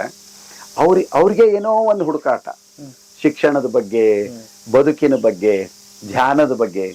ಈಗ ಅಷ್ಟೇ ಬರ್ತಾ ಅವ್ರು ಹಂಚ್ಕೊಂಡ್ರು, ನನಗೆ ಎಲ್ಲೋ ಒಂದ್ ಕಡೆ ಒಂದು 10-15 ದಿವಸ ಒಬ್ಬನೇ ಇರ್ಬೇಕಂತದೆ, ನಿಮ್ ತೋಟದೊಳಗೆ ಇರ್ಬಹುದಾ? ನಾಂದೆ ಬರ್ರಿ, ಇಲ್ಲಿರುವಂತ ಸೌಲಭ್ಯಗಳು ತೀರಾ ಸರಳ. ಸೆಗಣಿ ಸಾರಿಸಿದ ಮನೆ, ಎಲ್ಲವೂ ಅತ್ಯಂತ ಸರಳ ಇರೋದು. ನಿಮಗಿರ್ಲಿಕ್ಕೆ ಸಾಧ್ಯ ಅಂತಾದ್ರೆ, ನಿಮಗೆ ಇದರಿಂದ ಏನಾದ್ರೂ ಸಿಗ್ತದಂತಾದ್ರೆ ಇರ್ರಿ ಅಂತ. ಹಾಗಾಗಿ ಈ ಸುಮನ ಸಂಗಮ ಅಂತ ಅನ್ನೋದು, ಇದು ನಾವು ಹೇಳೋದೇನಂದ್ರೆ ಎಲ್ಲ ಹುಚ್ಚರು ಬರ್ಬೇಕು. ಬದುಕಿನೊಳಗೆ ಸ್ವಲ್ಪ ಸೋಲು ಅನುಭವಿಸ್ತಾ ಇರುವವರು, ನಿರಾಶೆ ಆಗಿರುವವರು, ಏನೋ ಒಂದು ಹುಡುಕಾಟದೊಳಗಿರುವವರು ಇಲ್ಲಿ ಬರ್ರಿ, ಸ್ವಲ್ಪ ದಿವಸ ಇರ್ರಿ. ಇದು ನನ್ನದು ಅಂತ ನಾನು ಯಾವತ್ತೂ ನೋಡಿಲ್ಲ. ಇದು ಒಂದು ಜಾಗ ಸದ್ಯ ನಮ್ಮ ಕೈಯೊಳಗಿದೆ, ನಾವೇನೋ ಒಂದು ಪ್ರಯತ್ನ ಮಾಡ್ತಾ ಇದ್ದೀವಿ. ನೀವು ನಮ್ಮ ಜೊತೆ ಕೈ ಜೋಡಿಸ್ರಿ, ನೀವು ನಮ್ಮ ಜೊತೆ ಕೈ ಜೋಡಿಸ್ರಿ. ಹಾಗಾಗಿ ಇಲ್ಲಿ ನಾವು ಒಂದು ಸ್ವಯಂ ದೀಪ ಕಲಿಬೀಡು ಅನ್ನುವಂಥದ್ದು ಒಂದು ವರ್ಷದ ಕೋರ್ಸ್ ನಡೆಸ್ತೀವಿ. ಅದು ಕೋವಿಡ್ದಿಂದ ತಾನಾಗಿ ಶುರು ಆಗಿಬಿಡ್ತು. ಕೋವಿಡ್ ಏನ್ ಮೊದಲನೇ ಲಾಕ್ಡೌನ್ ಅನೌನ್ಸ್ ಆಯ್ತು, ಆವಾಗ ಧಾರವಾಡದ ನಮ್ಮ ಮನೆಯೊಳಗೆ ಒಂದು 6 ಜನ ಯುವಕರು, ರಂಗಭೂಮಿ ಹಿನ್ನೆಲೆ ಯುವಕರಿದ್ರು. ಕೋವಿಡ್ ಬಂದ್ಮೇಲೆ ಅದೆಲ್ಲ ಪೂರ್ತಿ ಎಲ್ಲ ಸ್ಟಾಪ್ ಆಗಿಬಿಡ್ತಾರ. ಅವ್ರ ರಂಗಭೂಮಿ ಚಟುವಟಿಕೆಗಳು ಇಲ್ಲ, ಹೋಟೆಲ್ ಇಲ್ಲ, ಸಂಗೀತ ಇಲ್ಲ, ಏನೂ ಇಲ್ಲ. ಅವ್ರಂದ್ರು ಅಣ್ಣ ನಾವು ಒಂದು ಸ್ವಲ್ಪ ದಿವಸ ಬಂದು ಇರ್ಬೋದಾ ಇಲ್ಲಿ ಅಂದ್ರು. ಸರಿ ಅಂದ್ವಿ. ಅವ್ರು ಬಂದು ಇದ್ರು. ಮರು ದಿವಸದಿಂದ ಕೆಲಸ ಶುರು ಮಾಡಿದ್ರು. ನಮ್ದೊಂದು ಸಣ್ಣ ನಿಯಮ ಏನಂದ್ರೆ, ಯಾರು ಒಂದ್ ದಿವಸಕ್ಕಿಂತಲೂ ಹೆಚ್ಚು ಇರ್ತಾರೋ ಇಲ್ಲಿ ಅವ್ರೊಂದು ತಾಸಾದ್ರೂ ಕೆಲಸ ಮಾಡಬೇಕು. ಅವ್ರು ಕೆಲಸ ಶುರು ಮಾಡಿದ್ರು. ಈ ಮೈನಾ ಹೊಂಡವನ್ನು ಆಳ ಮಾಡಿದ್ರು. ಇದೇನ್ ಬಹಳ ಚಂದ ಐತಿ, ಇದು ಒಳ್ಳೆ ಕಾನ್ಸೆಪ್ಟ್ ಇದೆ. ಏನಿದೆ ಆಕ್ಚುಲಿ ಇದು ನಮಗ್ ಸಿಕ್ಕಂತ ಭೂಮಿ ನಾವು 2 ವರ್ಷ ಹುಡುಕಿದ್ವಿ ಜಮೀನಿನ ಸಲುವಾಗಿ. 50 ಕಿಲೋಮೀಟರ್ ದೂರದ ತನಕನೂ ಹುಡುಕಿದ್ವಿ ನಾವು. ನಮಗೆ ಕೆಲವು ಏನೋ ಆಶೆಗಳಿದ್ವು. ಒಂದು, ಇದು ಧಾರವಾಡದಿಂದ ಪಶ್ಚಿಮ ಘಟ್ಟದ ಕಡೆ ಇರಬೇಕು, ಬಯಲು ಸೀಮೆ ಕಡೆ ಅಲ್ಲ. ಧಾರವಾಡ ಅನ್ನೋದು ಪಶ್ಚಿಮ ಘಟ್ಟದ ಅಂಚಿಗೆ ಇರುವಂತ ಊರು. ಆ ಕಡೆ ಬಯಲು ಸೀಮೆ, ಈ ಕಡೆ ಮಲೆನಾಡು. ಇದು ಪಶ್ಚಿಮ ಘಟ್ಟದ ಕಡೆ ಇರಬೇಕು. ಮುಖ್ಯ ರಸ್ತೆಯಿಂದ ಒಂದ್ ಸ್ವಲ್ಪ ಒಳಗಡೆ ಇರಬೇಕು, ಮೇನ್ ರೋಡ್ ಮೇಲೆ ಬೇಡ. ನೀವು ಅಲ್ಲಿ ತೋಟಕ್ಕೆ ಒಳಗ್ ಬಂದಂತ ಅನುಭವ ಇರ್ಬೇಕು, ಸಿಗ್ಬೇಕು. ಪಟ್ನ ಕಾರೊಳಗಿಂದ ಬಂದು ತೋಟಕ್ಕೆ ಇಳಿದ್ಬಿಟ್ಟೆ ಹಂಗಲ್ಲ, ಸ್ವಲ್ಪ ಒಳಗಡೆ ಇರ್ಬೇಕು. ಒಂದು ಇಳಿಜಾರ್ ಇರ್ಬೇಕು, ಮತ್ತು ಒಂದಾದ್ರೂ ಒಂದು ನೀರಿನ ಒಂದು ಸಣ್ಣ ಕೆರೆನೋ ಏನೋ ಇರ್ಬೇಕು ಅಂತ. 2 ವರ್ಷ ಹುಡುಕಿದ ಮೇಲೆ ನಮಗಿದು ಸಿಕ್ತು. ನಾವು ಅಲ್ಲಿಂದ ಶುರು ಮಾಡ್ಕೊಂಡ್ವಿ. ಆದಷ್ಟು ಮಳೆ ನೀರನ್ನ ನಮ್ಮಲ್ಲಿಯೇ ಹಿಡ್ಕೋಬೇಕು ಅಂತ. ಇದು ಮೈನಾ ಹೊಂಡ. ಇಂಥ 6 ಹೊಂಡಗಳನ್ನು ಮಾಡ್ಕೊಂಡಿದೀವಿ ಇಳಿಜಾರಿನೊಳಗೆ. ಇದು ತುಂಬಿತ್ತು ಅಂದ್ರೆ ಇದ್ರ ನೀರು ಇನ್ನೊಂದಕ್ಕೆ ಹೋಗ್ತದೆ, ಅದ್ರ ನೀರು ಮತ್ತೊಂದಕ್ಕೆ ಹೋಗ್ತದೆ. ಹಾಗೆ ಮೈನಾ ಹೊಂಡ ಅದ, ಸಂಪಿಗೆ ಹೊಂಡ ಅಂತದೆ, ರಘುತೀರ್ಥ ಅಂತದೆ ನನ್ನ ತಮ್ಮನ ನೆನಪಿಗೆ, ಒಂದು ಬೆಳದಿಂಗಳ ಹೊಂಡ ಅಂತದ, ಕವಳಿ ಕೊಳ ಅಂತದ, ಬೋಧಿ ಕೆರೆ ಅಂತದ. ಸೊ 6 ಮಳೆ ನೀರಿನ ಹೊಂಡಗಳು. ಆದಷ್ಟು ನೀರನ್ನ ನಾವು ನಮ್ಮಲ್ಲಿಯೇ ಸಂಗ್ರಹಿಸಿಟ್ಕೋಬೇಕು ಅಂತ. ಅದಕ್ಕೂ ಅವೆಲ್ಲವೂ ತುಂಬಿ ಹೆಚ್ಚಾಗಿ ಹರಿದು ಹೋಗೋದಿದ್ರೆ ಹರಿದು ಹೋಗ್ಲಿ ಅಂತ. ಇದು ಇಲ್ಲಿ ನೋಡ್ತಿರಲ್ಲ, ಇದು ಸುತ್ತಲೂ ನೀರಿರುವಾಗ ನೀವು ನಿಧಾನಕ್ಕೆ ಅಲ್ಲಿಗೆ ಹೋಗಿ ನೀವು ಬೇಕಿದ್ರೆ ಒಬ್ರೇ ಕೂತ್ಕೋರಿ, ಪುಸ್ತಕ ಓದ್ಕೊಂಡು, ಇಲ್ಲ ಇಬ್ಬರ ಜೊತೆ ಅವಲಕ್ಕಿ ತಿನ್ಕೋತ್ ಕೂಡ್ಬೋದು, ರಾತ್ರಿ ಮಲಗಬಹುದು. ನಾನು ಅದೆಷ್ಟೋ ಸಲ ರಾತ್ರಿ ಮಲ್ಕೊಂಡಿದ್ದೀನಿ ಇಲ್ಲಿ ಮೇಲೆ. ಚಂದಪ್ಪ ಈ ರಾಗ ಅದೊಂದು ಅಲೌಕಿಕವಾದಂತಹ ಒಂದು ಸಂತೋಷ ಅದು. ಮಾತಾಡ್ತಾ ಹೇಳ್ತಾ ಇದ್ರಿ ಬ್ರದರ್ ಹೆಸರಲ್ಲೇ ಮಾಡಿದೀವಿ. ಏನು? ನನ್ನ ತಮ್ಮ ರಘುವೀರ ಅಂತಿದ್ದ, ಅವನು ಸಣ್ಣ ವಯಸ್ಸಿಗೆ ತೀರ್ಕೊಂಡ. ಏನಾಗಿತ್ತು? ಅವನಿಗೇನೋ ಒಂದು ಕಾಯಿಲೆ ಇತ್ತು. ಹಾಗಾಗಿ ಬಹಳ ಆತ್ಮೀಯ, ಬಹಳ ಒಳ್ಳೆ ಸ್ವಭಾವ ಹುಡುಗ ಅವನು. ಅವನ ನೆನಪಿಗೆ ಅದು ರಘುತೀರ್ಥ ಅಂತ. ರಘುತೀರ್ಥ ಅದು ಪಕ್ಷಿಗಳ ಹೆಸರಿಗೂ ಇರಬೇಕು, ಮನುಷ್ಯರ ಹೆಸರಿಂದೂ ಒಂದಿರಬೇಕು, ಮರದ ಹೆಸರಿಂದೂ ಒಂದಿರಬೇಕು. ಈ ಭೂಮಿ ಮೇಲೆ ನಾವು ಮನುಷ್ಯರಷ್ಟೇ ಇಲ್ಲ, ನಮ್ ಜೊತೆ ಎಲ್ರೂ ಇದ್ದಾರೆ. ನಿನ್ನೆ ಅಷ್ಟೇ ನಾವು 3 ದಿನಗಳ ಧ್ಯಾನ ಮತ್ತು ಚರಕಾ ಶಿಬಿರ ಮುಗಿಸ್ಕೊಂಡ್ವಿ. ಈಗ ಮುಂದಿನ ವಾರದಿಂದ ಒಂದು ಜೀವನ ವಿದ್ಯಾ ಶಿಬಿರ ಅಂತ ಶುರು ಆಗ್ತದೆ, 1 ವಾರದ್ದು. ಅದು ಹಿಂದಿ ಒಳಗೂ ನಡೀತದೆ, ಇಂಗ್ಲಿಷ್ನೊಳಗೂ ನಡೀತದೆ, ಕನ್ನಡದೊಳಗೂ ನಡೀತದೆ. ಹಿಂದಿ ಮತ್ತು ಇಂಗ್ಲಿಷ್ ನಡೆಸುವವರು ನಮ್ಮ ಸ್ನೇಹಿತರಾದಂತ ಒಬ್ರು ವಿನೀಶ್ ಗುಪ್ತಾ ಅಂತಿದ್ದಾರೆ. ಅದಕ್ಕೆ ಭಾರತದ ಎಲ್ಲಾ ಕಡೆಗಳಿಂದಲೂ ಜನ ಬರ್ತಾರೆ, 30-35 ಜನ. ಒಂದು ಇಡೀ ವಾರದ ಬಹಳ ಗಂಭೀರವಾದಂತ ಒಂದು ಆತ್ಮಾವಲೋಕನದ ಶಿಬಿರ ಅದು. ಅದು ಮುಗಿದ ಕೂಡಲೇ ಕನ್ನಡದ ಜೀವನ ವಿದ್ಯಾ ಶಿಬಿರ ಶುರು ಆಗ್ತದೆ. ಅದಾದ್ಮೇಲೆ ಆಸ್ಥಾ ಅಂತನ್ನುವಂತಹ ಒಬ್ಬ ಗುಜರಾತದ ಯುವತಿ ಬಂದು ಆಹಾರದ ಬಗ್ಗೆ ಒಂದು ಶಿಬಿರ ಮಾಡಿಕೊಡ್ತಾಳೆ. 5 ದಿನಗಳ ನಿರಗ್ನಿ ಆಹಾರ, ನಮ್ಮ ಒಳಗನ್ನೆಲ್ಲ ಸ್ವಚ್ಛ ಮಾಡುವಂತಹ ಒಂದು ಆಹಾರದ ಶಿಬಿರ ಅದು. ಅದಾದ್ಮೇಲೆ ಕೊನೆಗೆ ಯಾದಗಿರಿ ಜಿಲ್ಲೆಯಿಂದ ಒಂದು 25 ಜನ ಯುವಕರನ್ನು ಕರ್ಕೊಂಡು ಬರುವವರಿದ್ದಾರೆ ಒಬ್ರು. ಅವರೊಂದು 4 ದಿವಸ ನಾವು ಇಲ್ಲಿ ಇದ್ದು ಅವ್ರ ಜೊತೆ ಒಂದಿಷ್ಟು ಸಮಾಲೋಚನೆ, ಸಂವಾದ ಮಾಡೋದು, ಹೀಗೆ ಮೇಲಿಂದ ಮೇಲೆ ಶಿಬಿರಗಳು ನಡೀತಾ ಇರ್ತಾವ. ಹೆಂಗಿ ಒಂದೊಂದೇ ಆ್ಯಡ್ ಆಗಿದ್ದ ಬರ್ತಾ ಬರ್ತಾ ಬರ್ತಾ ಬರ್ತಾ ಬರ್ತಾ ಪರಿಚಯ ಆಗ್ತದೆ. ನೀವೊಬ್ರು ಬಂದು ನೋಡ್ತೀರಿ, ಆಮೇಲೆ ಫೋನ್ ಮಾಡ್ತೀರಿ, ನಮ್ದೊಂದು ಇಂಥ ಶಿಬಿರ ಇಲ್ಲಿ ಮಾಡ್ಬೋದಾ ಅಂತ. ಸರಿ ಮಾಡ್ಕೊರಿ. ಮತ್ತೊಬ್ರು ಯಾರೋ ನೋಡಿರ್ತಾರೆ, ಅವ್ರು ಬಂದು ಕೇಳ್ತಾರೆ, ಇಲ್ಲಿ ಇಂಥದ್ದೊಂದು ಮಾಡ್ಕೊಳ್ಬಹುದಾ ನಾವು ಅಂತ. ಸರಿ, ಎಲ್ಲಾ ತರದ ಹುಚ್ಚು ಪ್ರಯೋಗಗಳಿಗೂ ಇದು ತಾಣ. ನಾನು ಬಹಳ ಸ್ಪಷ್ಟವಾಗಿ ಹೇಳ್ತೀನಿ. ಆದ್ರೆ ಇರುವಂತ ಸೌಲಭ್ಯಗಳು ತೀರಾ ಸರಳ, ಇಷ್ಟೇ ಸಾದಾ. ಇಲ್ಲಿ 5 ಸ್ಟಾರ್ ಕಂಫರ್ಟ್ಸ್ ಅನ್ನುವಂಥದ್ದು ಏನೇನೂ ಇಲ್ಲ, ಅತ್ಯಂತ ಸರಳ. ಇದು ನಿಮಗ್ ಸರಿ ಅನಿಸ್ತದ ಅಂದ್ರೆ ಬರ್ರಿ ಮಾಡ್ರಿ. ಈಗ ಒಂದು 2 ವಾರದ ಹಿಂದೆ ಮಕ್ಕಳ ಶಿಬಿರ ಮುಗೀತು. ಈಗ ಮತ್ತೆ ಮೇದೊಳಗೆ ಮತ್ತೊಂದು ಮಕ್ಕಳ ಶಿಬಿರ ಆಗ್ತದೆ. ಏನೇನೋ ನಡೀತಾ ಇರ್ತದೆ. ನಾನು ಇಲ್ಲಿ ಕೃಷಿ ಮತ್ತು ರಂಗಭೂಮಿ ಕಲಿಯಕ್ ಬಂದ್ರಿ. ಅಂದ್ರೆ ಕೃಷಿ ಅಂದ್ರ ಸಾವಯವ, ಈಗೆಲ್ಲ ಹೊರಗೆಲ್ಲ ಕೆಮಿಕಲ್ ಹೊಡೆದು ಅಂದ್ರೆ ಬೆಳೆಸಾಕತ್ತಾರೆ. ಆ ತರದ್ ನನಗೆ ಇಷ್ಟ ಆಗುದಿಲ್ಲ. ಹಾಗಾಗಿ ಇಲ್ಲಿ ಒಂಥರ ಬೇರೆ ಐತಲ್ಲ ಅಂತೇಳಿ ತಿಳ್ಕೊಕ್ ನಾನು ಬಂದೆ. ನನ್ನ ದೋಸ್ತ್ ಕರ್ಕೊಂಡ್ ಬಂದ. ನಾನು ಕೃಷಿ ಮತ್ತು ರಂಗಭೂಮಿ ಅಂದ್ಮೇಲೆ ಭಾಳ ಇಂಟ್ರೆಸ್ಟ್ ತೋರಿಸಿದ್ದಾರೆ. ಅಂದ್ರೆ ಇದೇ ಹಂಗ ಬೇರೆ ಕಡೆ ಎಲ್ಲ ಕೃಷಿದಷ್ಟೇ ಹೇಳ್ಕೊಡ್ತಾರ, ಬಿಟ್ರೆ ರಂಗಭೂಮಿದಷ್ಟೇ ಹೇಳ್ಕೊಡ್ತಾರೆ. ಇವ್ರು ಎರಡೂ ಹೇಳ್ತಾರಲ್ಲ ಅಂತೇಳಿ ತಿಳ್ಕೊಂಡು ನಾನು ಜಾಯಿನ್ ಆದೆ. ಮುಂಚೆ ಎಲ್ಲ ಭಾಳ ಕಷ್ಟ ಆಕೈತ್ರಿ ನಂಗೆ ಇಲ್ಲಿ ಇರಾಕಾಗ್ಲಿ. ವಿತೌಟ್ ಆಯಿಲ್ ತಿನ್ಬೇಕ್ರಿ, ಫುಡ್ ಅಂದ್ರೆ ಎಣ್ಣೆನ ಬಳಸಲ್ದ ನಾವು ಊಟ ಮಾಡ್ಬೇಕ, ಈ ತರ ಎಲ್ಲ ಇತ್ತು. ಆಮೇಲೆ ಹೋಗುತ್ತಾ ಇದ್ರ ಮೇಲೆ ಇಂಟ್ರೆಸ್ಟ್ ಬರಾಕ್ ಶುರು ಮಾಡಿತ್ರಿ. ಅಂದ್ರೆ ಈ ಸಾವಯವ ಹೆಂಗ್ ಬೆಳಿಬೇಕು, ಈಗಿನ ಹೊರಗಿನ ಪ್ರಪಂಚ ಯಾವ ತರ ಐತಿ, ನಾವ್ ಯಾವ ತರ ಬಟ್ಟೆ ಹಾಕ್ಬೇಕು, ಯಾವ ತರ ಬದುಕಬೇಕು ಅನ್ನೋದ್ರ ಬಗ್ಗೆ ಎಲ್ಲ ತಿಳಿಸ್ಕೊಡಾಕತ್ರ. ಮತ್ತೆ ನಮಗ ಒಂದ್ 4 ಜನ ಬಂದ್ರಂದ್ರೆ ಯಾವ ತರ ಮಾತಾಡ್ಬೇಕು ಅನ್ನೋದು ಗೊತ್ತಿರಕಿಲ್ಲ, ಧೈರ್ಯ ಇರಕಿಲ್ಲ. ಹೆಂಗಾರ ಮಾತಾಡ್ತಿದ್ವಿ. ಅದ್ರ ಬಗ್ಗೆ ಮಾತಿನ ಬಗ್ಗೆ ಯಾವ ತರ ಮಾತಾಡ್ಬೇಕ ನಮ್ಮ ಒಳಗ ಒಂದ್ ಧೈರ್ಯ ತುಂಬ್ತಾ ಹೋದ್ರ ಅವಾಗ ನಂಗೆ ಇದ್ರ ಮೇಲೆ ಇನ್ನಷ್ಟು ಇಂಟ್ರೆಸ್ಟ್ ಬಂದ್ ನಾ ಈಗ ಇಲ್ಲೇ ಇರ್ಬೇಕ, ಇನ್ನೊಂದ್ ವರ್ಷ ಇಲ್ಲೇ ಕೋರ್ಸ್ ಮಾಡ್ಬೇಕಂತ ಹೇಳಿ ನಿರ್ಧಾರ ಮಾಡೇನ್ರಿ. ಇಲ್ಲಿ ಏನ್ ಶಿಬಿರ ಹಾಕದ್ರಿ, ಜೀವನ ವಿದ್ಯಾ, ಅರಿವು, ಈ ತರದ ಸಂಜೀವನವ್ರ ಮಾತುಗಳು ನನಗೆ ಇನ್ನಟ್ಟು ಪ್ರೇರಣೆ ಆದ್ರಿ ಇಲ್ಲಿ ಇರಾಕ. ಆಮೇಲೆ ನಾನು ಇಲ್ಲಿ ಉಳ್ತಾ ಹೋದೆ. ಆಮೇಲೆ ನಾ ಯಾವತ್ತು ಒಂದಿನಾನು ನಮ್ ಶಾಲೆದ್ ಬಿಟ್ರೆ ಯಾವತ್ತು ಒಂದಿನಾನು ಬುಕ್ ಹಿಡಿದಿಕ್ಕಿಲ್ಲ. ಇವತ್ ನಾನು 50-60 ಪೇಜ್ ಬುಕ್ ಓದಲ್ದ ಮಲಗಲ್ರಿ. ಮತ್ ದಿನಾಲು ನಾನು ಚರ್ಕ ಮಾಡ್ತೇನಿ ಈ ತರ. ಮತ್ ನಾನು ಹೊರಗಡೆ ಇದ್ದಾಗ ಸೋಪು, ಶಾಂಪು ಈ ತರ ಬಹಳ ಬಳಸ್ತಿದ್ದೀನ್ರಿ. ದಿನಕ್ಕೆ ಅದು ಇದು ಅಂತೇಳಿ ವೇಸ್ಟೇಜ್ ಖರ್ಚು ಮಾಡ್ತಿದ್ದೆ. ಇಲ್ಲಿ ಬಂದ ಮೇಲೆ ನನಗೆ ದುಡ್ಡಿನ ಬೆಲೆ ಬಹಳ ಗೊತ್ತಾತ್ರಿ. ಅಂದ್ರೆ ಹೇಗ್ ಬದುಕಬೇಕು, ಹೇಗ್ ನಾವು ಯಾವ ತರ ಅರಿವಿ ಹಾಕೋಬೇಕು, ಮತ್ತೆ ಸರಳ ಜೀವನ. ನಾವ್ ಏನೇನೋ ಅನ್ಕೊಂಡ್ ಬದುಕಾತಿರ್ತೀವಿ. ಬಂಗ್ಲೆ ಬೇಕು, ಕಾರ್ ಬೇಕು, ಅದು ಒಂದಿಷ್ಟ್ರ ಮಟ್ಟಿಗೆ ಬೇಕು. ಆದ್ರೆ ಅದ್ರ ಬೆನ್ನ ಹತ್ತುದ ಅಂತೇಳಿ ನಾವು ತಿಳಿದು ಬಿಟ್ಟಿದ್ರಿ, ಅದ ಜೀವನ ಅಂತೇಳಿ. ಆದ್ರ ಅಲ್ಲ, ಸರಳವಾಗಿ ಬದುಕೋದು ಜೀವನ ಇರೋದು ಬಹಳ ಸರಳವಾಗಿ. ನಾವು ಸರಳವಾಗಿ ಬದುಕಾಕತ್ತು ಅಂದ್ರೆ ನಮ್ಗೆ ಯಾವ್ದು ತೊಂದರೆ ಇರಲ್ಲ ಅಂತ ಗೊತ್ತಾತ್ರಿ. ಕೃಷಿ ಮತ್ತು ರಂಗಭೂಮಿ ಅಂತ ಹೇಳಿದ್ರಿ, ಹೇಗ್ ಕನೆಕ್ಟ್ ಆಗ್ತದ ನಿಮ್ಗೆ ಇಲ್ಲಿ ಬಂದಾಗ? ಮೊದಲಿನ ಕಾಲದಾಗೆಲ್ಲ ಏನ್ ಮಾಡ್ತಿದ್ರಿ, ಈ ತರ ಬೇರೆ ಬೇರೆ ಇರಕಿಲ್ಲ. ಕೃಷಿ ಮಾಡ್ತಾನ ಹಾಡ ಹಾಡ್ತಿದ್ರಿ. ಹಾಡ ಹಾಡ್ಕೋತಾನ ಕೃಷಿ ಮಾಡೋದು. ಅದೇ ತರ ಇಲ್ಲಿವ್ರಿ. ಈಗ ರಂಗಭೂಮಿ ಅಂದ್ಗುಳಕ ಬರೀ ರಂಗಭೂಮಿ ಅಷ್ಟೇ ಅಲ್ಲ, ಬರೀ ಕೃಷಿ ಮಾಡ್ಕೋತಾನ. ಈಗ ನಾವ್ ಏನಾರ ಒಂದ್ ಕೆಲ್ಸಕ್ ಹೋದ್ವು ಅಂದ್ರೆ ರೀ, ಅಲ್ಲಿ ಹಾಡ ಹಾಡ್ಕೋತಾನ ಕೆಲಸ ಮಾಡೋದ್ರಿ. ಈಗ ನಮ್ಮ ನಾಟಕದ ಯಾವ್ದಾರ ಒಂದ್ ಪ್ರಾಕ್ಟೀಸ್ ಬಂತಂದ್ರ ಅಲ್ಲಿ ಯಾವ್ದ್ ನಮ್ ಕೈಯಾಗ ಏನ್ ಇರುತ್ತೆ ಅದ ಸನ್ನಿವೇಶನ ಅದನ್ನ ಇಟ್ಕೊಂಡ್ ನಾ ಕೆಲಸ ಮಾಡ್ಕೋತಾನ ಆ ಡೈಲಾಗ್ ಪ್ರಾಕ್ಟೀಸ್ ಮಾಡೋದ್ರಿ. ಇಲ್ಲಿ ಮುಗಿದ ಮೇಲೆ ಏನಾಗ್ಬೇಕಂತಿದ್ರಿ? ಏನು ಆಗ್ಬೇಕಂತ ಇಲ್ರಿ. ಅಂದ್ರೆ ಇಲ್ಲಿ ಹೆಂಗ್ ಐತಲ್ರಿ, ಇದ ಬದುಕ್ನ ನಮ್ ಊರಾಗ ಹೋಗಿ ಬದುಕ್ತೇನ್ರಿ ಅಂತ ಹೇಳ್ರಿ. ಅಂದ್ರ ಸಾವಯವ ಕೃಷಿ ಒಳಗನ ತೊಡಗಿಸ್ಕೊಳ್ತೇನ್ರಿ ನನ್ನ. ಅಂದ್ರ ಈಗ ಕೆಮಿಕಲ್ ಬಡದ್ ನಮ್ ಊರಲ್ಲೆಲ್ಲ ಬರೀ ಕೆಮಿಕಲ್ದಾಗ ಮುಳುಗಿ ಹೋಗ್ಬಿಟ್ಟಾರೆ. ನಾ ಹಂಗ್ ಮಾಡಲ್ರಿ. ಒಂದಿಷ್ಟು ಈಗ 3 ವರ್ಷ ಅದನ್ನ ಜಮೀನ್ ಹಾಗೆ ಬಿಡ್ತೇನ್ರಿ. ಇಲ್ಲಿ ವರ್ಕ್ ಮಾಡ್ತೇನ್ರಿ. ಅಲ್ಲಿ ಜಮೀನ್ ಬಿಟ್ಟು ಸ್ವಲ್ಪ ಅದು ಫಲವತ್ತತೆ ಹೆಚ್ಚಾದ ಮೇಲೆ ನಾನು ಅಲ್ಲಿ ಹೋಗಿ ಕೃಷಿನ, ಅದೇ ಸಾವಯವ ಕೃಷಿನ ಮಾಡ್ಕೊಂತ ಹೋಗ್ತೇನ್ರಿ, ಮುಂದುವರ್ಸ್ಕೊಂಡು. ಆಮೇಲೆ ಇಲ್ಲಿ ಏನ್ ಬರುತ್ತೆ, ಇಲ್ಲಿ ಕಲಿತಾ ಇದ್ರಲ್ಲ, ಫೀಸ್ ಗೀಸ್ ಏನಾದ್ರು ಇದೆಯಾ ನಿಮ್ಗೆ? ಇಲ್ಲಿ ಫೀಸ್ ಅಂತೇಳಿ ನಾವು ಕೊಡೋದಲ್ರಿ. ನಮಗೆ ಒಂದಿಷ್ಟು ಅವ್ರ ಗೌರವ ಕಲಿವೇತನ ಅಂತ ಹೇಳಿ ತಿಂಗಳಿಗೆ 8,500 ಅವರೇ ಕೊಡ್ತಾರ ನಮಗೆ. ಓ ಹಾ, ತಿಂಗಳಿಗೆ 8,500 ಅವರೇ ಕೊಡ್ತಾರ್ರಿ. ಒಂದ್ ತಿಂಗಳಿಗೆ 5,000 ಇವಾಗ ಕೊಡ್ತಾರ ನಮ್ ಖರ್ಚಿಗೆ ಅಂತ ಹೇಳ್ರಿ. 3,500 ಅವರೇ ಇಟ್ಕೋತಾರ. ಯಾಕಂದ್ರ ರೀ ನಾವ್ ಕೊನೆಕ್ ಬಿಟ್ಟು ಹೋಗ್ವಲ್ರಿ, ಅವಾಗ ಒಂದು ಅಮೌಂಟ್ ಬರುತ್ತ.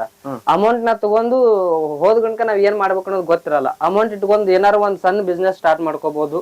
ಬೇಕಾದ್ರೆ ನಮ್ಗೆ ಯಾವ್ದಾರ ಕೃಷಿಗೆ ಸಂಬಂಧಪಟ್ಟಂಗ ಅದಕ್ಕೆ ಹಾಕೊಂಡು ನಾವ್ ಮುಂದುವರ್ಸ್ಕೊಂಡ್ ಹೋಗ್ಬೋದು ಅಂತೇಳಿ ಇದ್ ಮಾಡ್ದ. ಯಾರಾದ್ರೂ ಬಂದ್ ಸೇರ್ಬೋದಾ ಇಲ್ಲಿ? ಯಾರಾದ್ರೂ ಬಂದ್ ಸೇರ್ಬೋದ್ರಿ. ಓಕೆ, ಯಾವಾಗ ಕಾಲ್ ಮಾಡ್ತಾರೆ ಇದನ್ನ? ಈಗ ಇದು ಮುಂದಿನ ತಿಂಗಳಿಂದ ಶುರು ಆಗುತ್ತೆ. ಮುಂದಿನ ತಿಂಗಳೇ ಶುರು ಆಗುತ್ತೆ. ಎಷ್ಟ್ ಜನ ಸೇರ್ಸ್ಕೊತಾರೆ? 8 ಜನರನ್ನ ಲಾಸ್ಟ್. ಅಷ್ಟೇ? 8 ಜನರ ಮೇಲೆ ಇಲ್ಲ?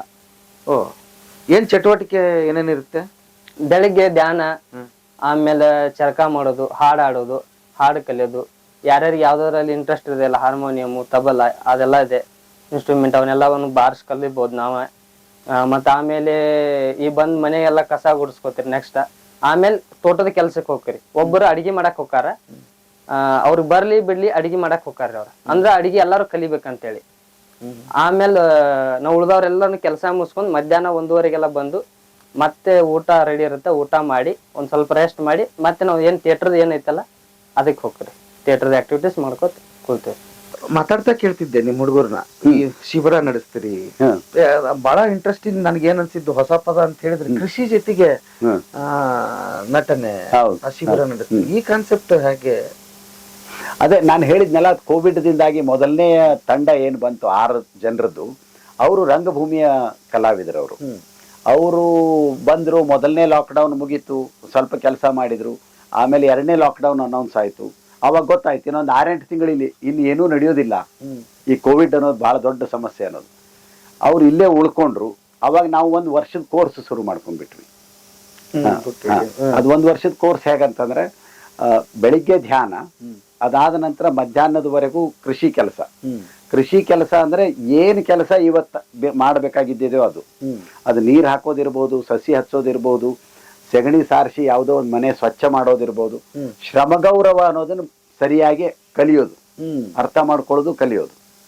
ತಮ್ಮ ಅಡಿಗೆ ತಾವೇ ಮಾಡ್ಕೊಳ್ಳೋದು. ಅತ್ಯಂತ ಸರಳ, ಅತ್ಯಂತ ಕಷ್ಟದ ಜೀವನ. ಅದನ್ನ ಅವ್ರು 1 ವರ್ಷದ ಉದ್ದಕ್ಕೂ ಕಲಿತಾ ಹೋಗ್ತಾರೆ.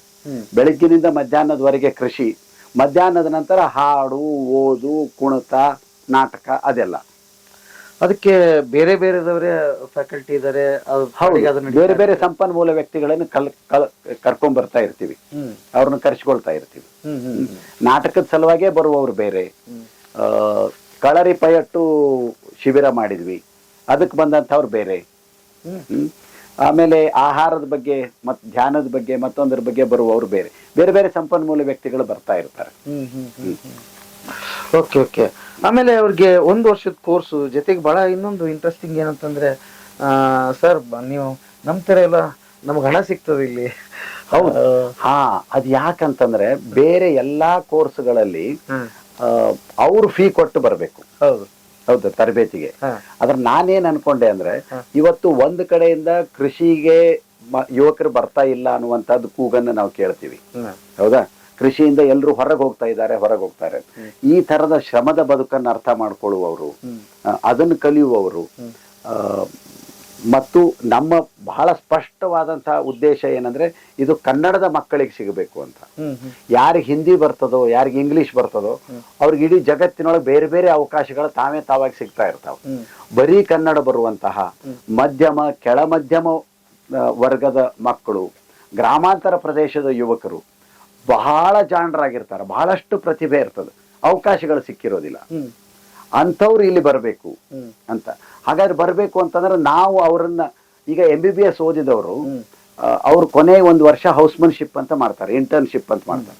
ಅವ್ರಿಗೆ 20,000 ರೂಪಾಯಿ ನಾವು, ಅವ್ರು ಡಾಕ್ಟರ್ ಆಗೋಕ್ಕಿಂತ ಮೊದಲೇನೆ ಅವ್ರಿಗೆ ನಾವು ಪ್ರತಿ ತಿಂಗಳು ಇಂಟರ್ನ್ಶಿಪ್ ಅಂತ ಕೊಡ್ತೀವಿ. ಮತ್ತೆ ನಾವು ಯುವಕರಿಗೆ ಇಲ್ಲಿ ಬರ್ರಿ, ಇಂಥ ಒಂದು ಬದುಕನ್ನು ಕಲೀರಿ ಅಂತ ಹೇಳ್ಬೇಕಂತಾದ್ರೆ ಅವ್ರು ಫೀ ಕೊಟ್ಟು ಬರಬೇಕು ಅಂತ ನಿರೀಕ್ಷೆ ಮಾಡೋದು ತಪ್ಪು. ನಾವು ಕೊಡ್ಬೇಕು. ಅದು ಅವ್ರಿಗೆ ಉಪಯೋಗ ಆಗ್ತದ, ಅವ್ರ ಕುಟುಂಬಕ್ಕೆ ಉಪಯೋಗ ಆಗ್ತದೆ. ಹಾಗಾದಾಗ ಮಾತ್ರ ಯುವಕರು ಇಲ್ಲಿ ಬರ್ಲಿಕ್ಕೆ ಸಾಧ್ಯ. ಅದ್ಭುತ, ಬಹಳ ಖುಷಿ ಅನಿಸ್ತದೆ. ಈಗ 8 ಜನ ತಗೋತೀರಿ ಅದಕ್ಕೆ. ಹೌದು. ಹೀಗೆ ಈಗ ಇದಕ್ಕೆ ಶಿಬಿರಕ್ಕೆ ಬರ್ಬೇಕಂತಂದ್ರೆ ಅದಕ್ಕೆ ಏನ್ ಮಾನದಂಡ ಏನಾದ್ರು ಇದೆಯಾ? ಈ ನಮ್ಮ ಕೋರ್ಸಿಗೆ ಬರ್ಬೇಕು? ಹೌದು. ಮಾನದಂಡ ಅನ್ನುವಂಥದ್ದು ಏನಿಲ್ಲ. ಒಂದ್ ಸಣ್ಣ ಸಂದರ್ಶನದ ತರ ಮಾಡ್ತೀವಿ.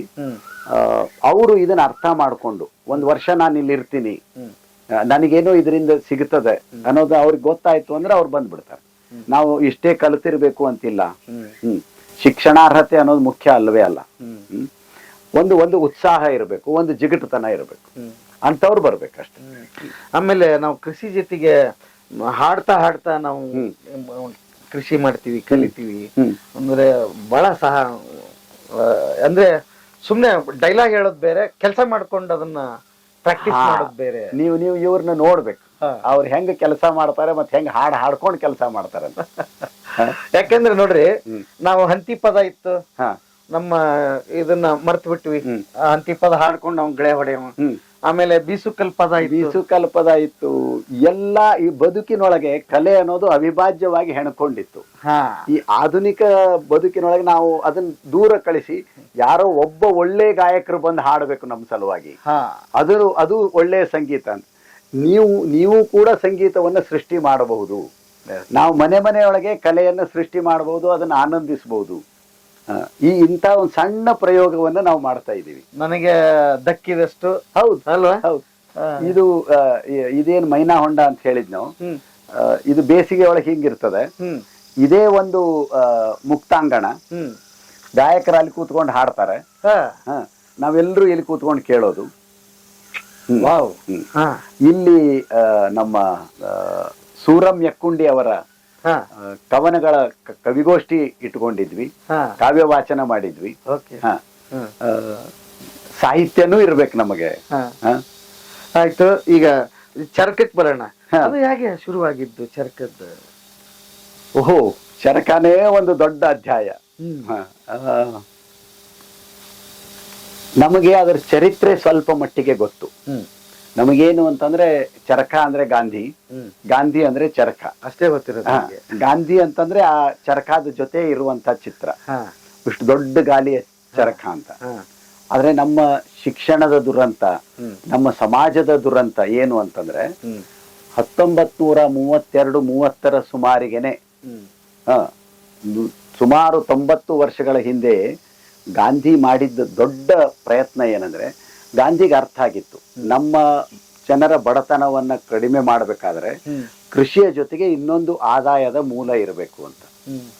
ಸಣ್ಣ ಪ್ರಮಾಣದ್ದೇ ಆಗಲಿ, ಒಂದು ಆದಾಯದ ಮೂಲ ಇರಬೇಕು ಅಂತ. ಗಾಂಧಿ 24 ವರ್ಷ ದಕ್ಷಿಣ ಆಫ್ರಿಕಾ ಒಳಗಿದ್ದದ್ದು. ಅಲ್ಲಿ ಇರುವಾಗ್ಲೇನೆ ಅವ್ರಿಗೆ ಈ ಚಿಂತೆ ಇತ್ತು ಭಾರತದ ದಾರಿದ್ರ್ಯದ ಬಗ್ಗೆ. ಯಾರೋ ಹೇಳಿದ್ರು ಚರಕ ಅಂತ ಒಂದು ಇದೆ, ಜನ ಅದನ್ನ ಮಾಡ್ತಾ ಇದ್ರೆ ಒಂದಿಷ್ಟು ಆದಾಯ ಗಳಿಸ್ಕೊಲಿಕ್ಕೆ ಸಾಧ್ಯ ಅಂತ. ಗಾಂಧಿ ಚರಕ ನೋಡಿರ್ಲಿಲ್ಲ. ವಾಪಸ್ ಭಾರತಕ್ಕೆ 1915 ಬಂದ್ಮೇಲೆ ಚರಕ ಹುಡುಕ್ಲಿಕ್ಕೆ ಶುರು ಮಾಡಿದ್ರು.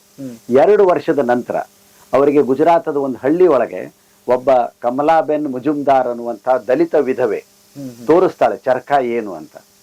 ಹ, ಅವಳನ್ನ ಚರಕದೊಂದಿಗೆ ಆಶ್ರಮಕ್ಕೆ ಕರ್ಕೊಂಡ್ ಬರ್ತಾರೆ, ಸಾಬರಮತಿ ಆಶ್ರಮಕ್ಕೆ. ಗಾಂಧಿ ತಾವು ಕಲಿತಾರೆ, ಆಶ್ರಮ ವಾಸಿಗಳು ಎಲ್ಲರೂ ಕಲಿಬೇಕು ಅಂತಾರೆ. ಚರಕ ತಯಾರು ಮಾಡ್ಕೊಳ್ತಾರೆ. ಅದು ಪ್ರತಿನಿತ್ಯದ ಅವರಿಗೆ ಅದೊಂದು ಬದುಕಿನ ಅವಿಭಾಜ್ಯ ಅಂಗ ಆಗ್ಬಿಡ್ತದೆ. ತಾವು ಶುರು ಮಾಡ್ತಾರೆ. ಕೇವಲ ಮಹಿಳೆಯರು ಮಾತ್ರ ಮಾಡ್ತಾ ಇರಬೇಕಾದಂತ ಒಂದು ಕೆಲಸವನ್ನ ಪುರುಷರು ಮಾಡಬೇಕು, ಕಲಿತವರು ಮಾಡಬೇಕು, ಕಲೀಲಾರ್ದವರು ಮಾಡಬೇಕು ಅಂತ ಎಲ್ಲಿ ತನಕ ಗಾಂಧಿ ಹೋಗೋದಂತಂದ್ರೆ 1932-33 ಈ ದೊಡ್ಡ ಚರಕ ಎಲ್ಲಾ ಕಡೆ ತಗೊಂಡು ಹೋಗ್ಲಿಕ್ಕೆ ಆಗೋದಿಲ್ಲ, ನನ್ಗೊಂದು ಸಣ್ಣ ತೆಗೆದುಕೊಂಡು ಓಡಾಡಿ ಬೇರೆ ಕಡೆ ತಗೊಂಡು ಹೋಗ್ಬಹುದಾದಂತ ಚರಕ ಯಾರಾದ್ರೂ ತಯಾರು ಮಾಡಿಕೊಟ್ರೆ ಅವರಿಗೆ 1 ಲಕ್ಷ ರೂಪಾಯಿ ಬಹುಮಾನ ಅಂತ. ಆಗಿನ ಕಾಲಕ್ಕೆ 1932-33 ಅವಾಗ ಈ ಪೆಟ್ಟಿಗೆ ಚರಕ ಅನ್ನೋದು ಶುರು ಆಗ್ತದೆ. ನೀವು ನೋಡಿದ್ರೆ ಎಲ್ಲೋ ಗೊತ್ತಿಲ್ಲ, ನಿಮಗೆ ತೋರಿಸ್ತೀವಿ ಪೆಟ್ಟಿಗೆ ಚರಕ ಅಂತ. ಅದನ್ನ ಶುರು ಮಾಡಿಕೊಂಡು ಗಾಂಧಿ ಸ್ವತಃ ಪೆಟ್ಟಿಗೆ ಚರಕದಿಂದ ನೂಲು ತೆಗೆಯುವಂತ ಯೂಟ್ಯೂಬ್ ವಿಡಿಯೋ ನೀವು ನೋಡ್ಬೋದು. ಹ, ಬರೀ ದೊಡ್ಡ ಚರಕ ಅಲ್ಲ, ಗಾಂಧಿ ಪೆಟ್ಟಿಗೆ ಎಷ್ಟು ಅದ್ಭುತವಾಗಿ ಮಾಡ್ತಾನೆ ಅಂದ್ರೆ ಆ ಅಜ್ಜ ಆಹಾ. ಯಾಕೆ ಭಾರತೀಯರಿಗೆ ಚರಕ ಬೇಕು? 20 ಲಕ್ಷ ಚರಕಗಳನ್ನ ಮಾಡಿಸಿ ದೇಶದ ಮೂಲೆ ಮೂಲೆಗೂ ತಲುಪಿಸುವಂತ ವ್ಯವಸ್ಥೆ ಮಾಡ್ತಾನೆ. 20 ಲಕ್ಷ ಚರಕಗಳ. ಚರಕ ಅನ್ನೋದು ವೈಯಕ್ತಿಕವಾಗಿ ಬೇಕು, ಸಾಮಾಜಿಕವಾಗಿ ಬೇಕು, ಜಾಗತಿಕವಾಗಿ ಬೇಕು ಅಂತ ಅನ್ನೋದು. ಅಂಬೇಡ್ಕರ್ ಅವ್ರು ಕಂಡಂತ ಕನಸು ಅದು ಸಮಾನತೆಯ ಕನಸು. ಹೌದಾ? ಇವತ್ತು ಯಾವ್ದಾದ್ರೂ ಒಂದು ಚಟುವಟಿಕೆ ಎಲ್ರೂ ಮಾಡಬಹುದಾದದ್ದು ಅಂದ್ರೆ ಅದು ಚರಕ. ಹೌದಾ? ನೀವು ತೋಟಗಾರಿಕೆ ಮಾಡ್ತೀವಿ ಅಂದ್ರೆ ಕೆಲವ್ರಿಗೆ ಸಿಗ್ಬಹುದು, ಕೆಲವ್ರಿಗೆ ಆಗದೆ ಇರ್ಬೋದು. ಮತ್ತೊಂದು ಯಾವುದೋ ಚಟುವಟಿಕೆ ಕೆಲವರಿಗೆ ಮಾತ್ರ, ನಗರದವ್ರಿಗೆ ಮಾತ್ರ ಸಾಧ್ಯ, ಹಳ್ಳಿಯವ್ರಿಗೆ ಆಗೋದಿಲ್ಲ. ಆದ್ರೆ ಚರಕ ಅನ್ನೋದು ಮಾತ್ರ ಈ ದೇಶದ ರಾಷ್ಟ್ರಪತಿಯಿಂದ ಹಿಡಿದು ಪ್ರಧಾನಮಂತ್ರಿಯಿಂದ ಹಿಡಿದು ಹಳ್ಳಿಯೊಳಗಿನ 8-10 ವರ್ಷದ ಮಕ್ಕಳು ಕೂಡ ಮಾಡಬಹುದಾದಂತ ಒಂದು ಹವ್ಯಾಸ ಅದು. ನಾವೆಲ್ಲರೂ ಮಾಡ್ಬೋದು. ದಿನಾಲು 1 ತಾಸು ಮಾಡಿದರೆ ಸಾಕು, ಅರ್ಧ ತಾಸು ಮಾಡಿದರೆ ಸಾಕು. 500 ಜನ ಪ್ರತಿ ದಿವಸ 1 ತಾಸು ಚರಕದಿಂದ ನೂಲು ತೆಗೆದಿದ್ದಾದ್ರೆ 10 ಜನ ನೇಕಾರರ ಕುಟುಂಬಗಳಿಗೆ ಇಡೀ ವರ್ಷದ ಉದ್ಯೋಗ ಸಿಕ್ಕಿಬಿಡ್ತದೆ. ಇಡೀ ವರ್ಷದ ಉದ್ಯೋಗ ಅವರು ನಗರಗಳಿಗೆ ವಲಸೆ ಹೋಗೋದು ನಿಲ್ತದೆ. ಈಗೇನು ಇವತ್ತಿನ ಬೆಂಗಳೂರು 1,40,00,000 ಜನರಿಂದ ತುಂಬಿ ತುಳುಕಿ ನೀರಿನಿಂದ ಒದ್ದಾಡಿ, ಇದು ನಿಲ್ಲಿಸ್ಬೇಕು. ಆ ಸಮಾನತೆಯನ್ನ ಕೃತಿ ರೂಪದೊಳಗೆ ತರೋದು. ನಾವು ಬರೀ ಮಾತಿನೊಳಗೆ ಸಮಾನತೆ ಅಂದ್ವಿ ನಾವು. ಅಂಬೇಡ್ಕರ್ ಅವರ ಕನಸು ಏನಿದೆಯೋ ಕೃತಿ ರೂಪದೊಳಗೆ ತರೋದು. ಸರಿ, ಚರಕ ಅನ್ನೋದು ಕೇವಲ ಸಾಂಕೇತಿಕವಾದಂತ ಒಂದು ಕೆಲಸನೇ ಆಗಲಿ, ಆದ್ರೆ ಕೃತಿ ರೂಪದೊಳಗೆ ನಾನು ನೀವು ಎಲ್ಲರೂ ಸಮ ಆಗ್ತೀವಲ್ಲ. ಒಂದು 8-10 ವರ್ಷದ ಹುಡುಗಿ ಬಂದು 50 ವರ್ಷದ ಒಬ್ಬ ಮುಖ್ಯಮಂತ್ರಿಗೆ ಚರಕ ಮಾಡೋದನ್ನ ಕಲಿಸ್ಬಹುದಲ್ಲ. ಸೊ ಬರೀ ಬಟ್ಟೆ ಅಲ್ಲ, ಅದು ಬದುಕನ್ನು ಹೊಲ್ದಿ ಬದುಕು ಅದು. ಇದು ಬರೀ ಬಟ್ಟೆ ಎಲ್ಲವೋ ಅಣ್ಣ ಅಂತ ಒಂದು ಹಾಡು ಹಾ, ಹಾ. ಓಕೆ ಓಕೆ ಹಾ ಚರ್ಕ ತಗೊಂಡ್ ಬಂದ್ರಿ. ಹಾ.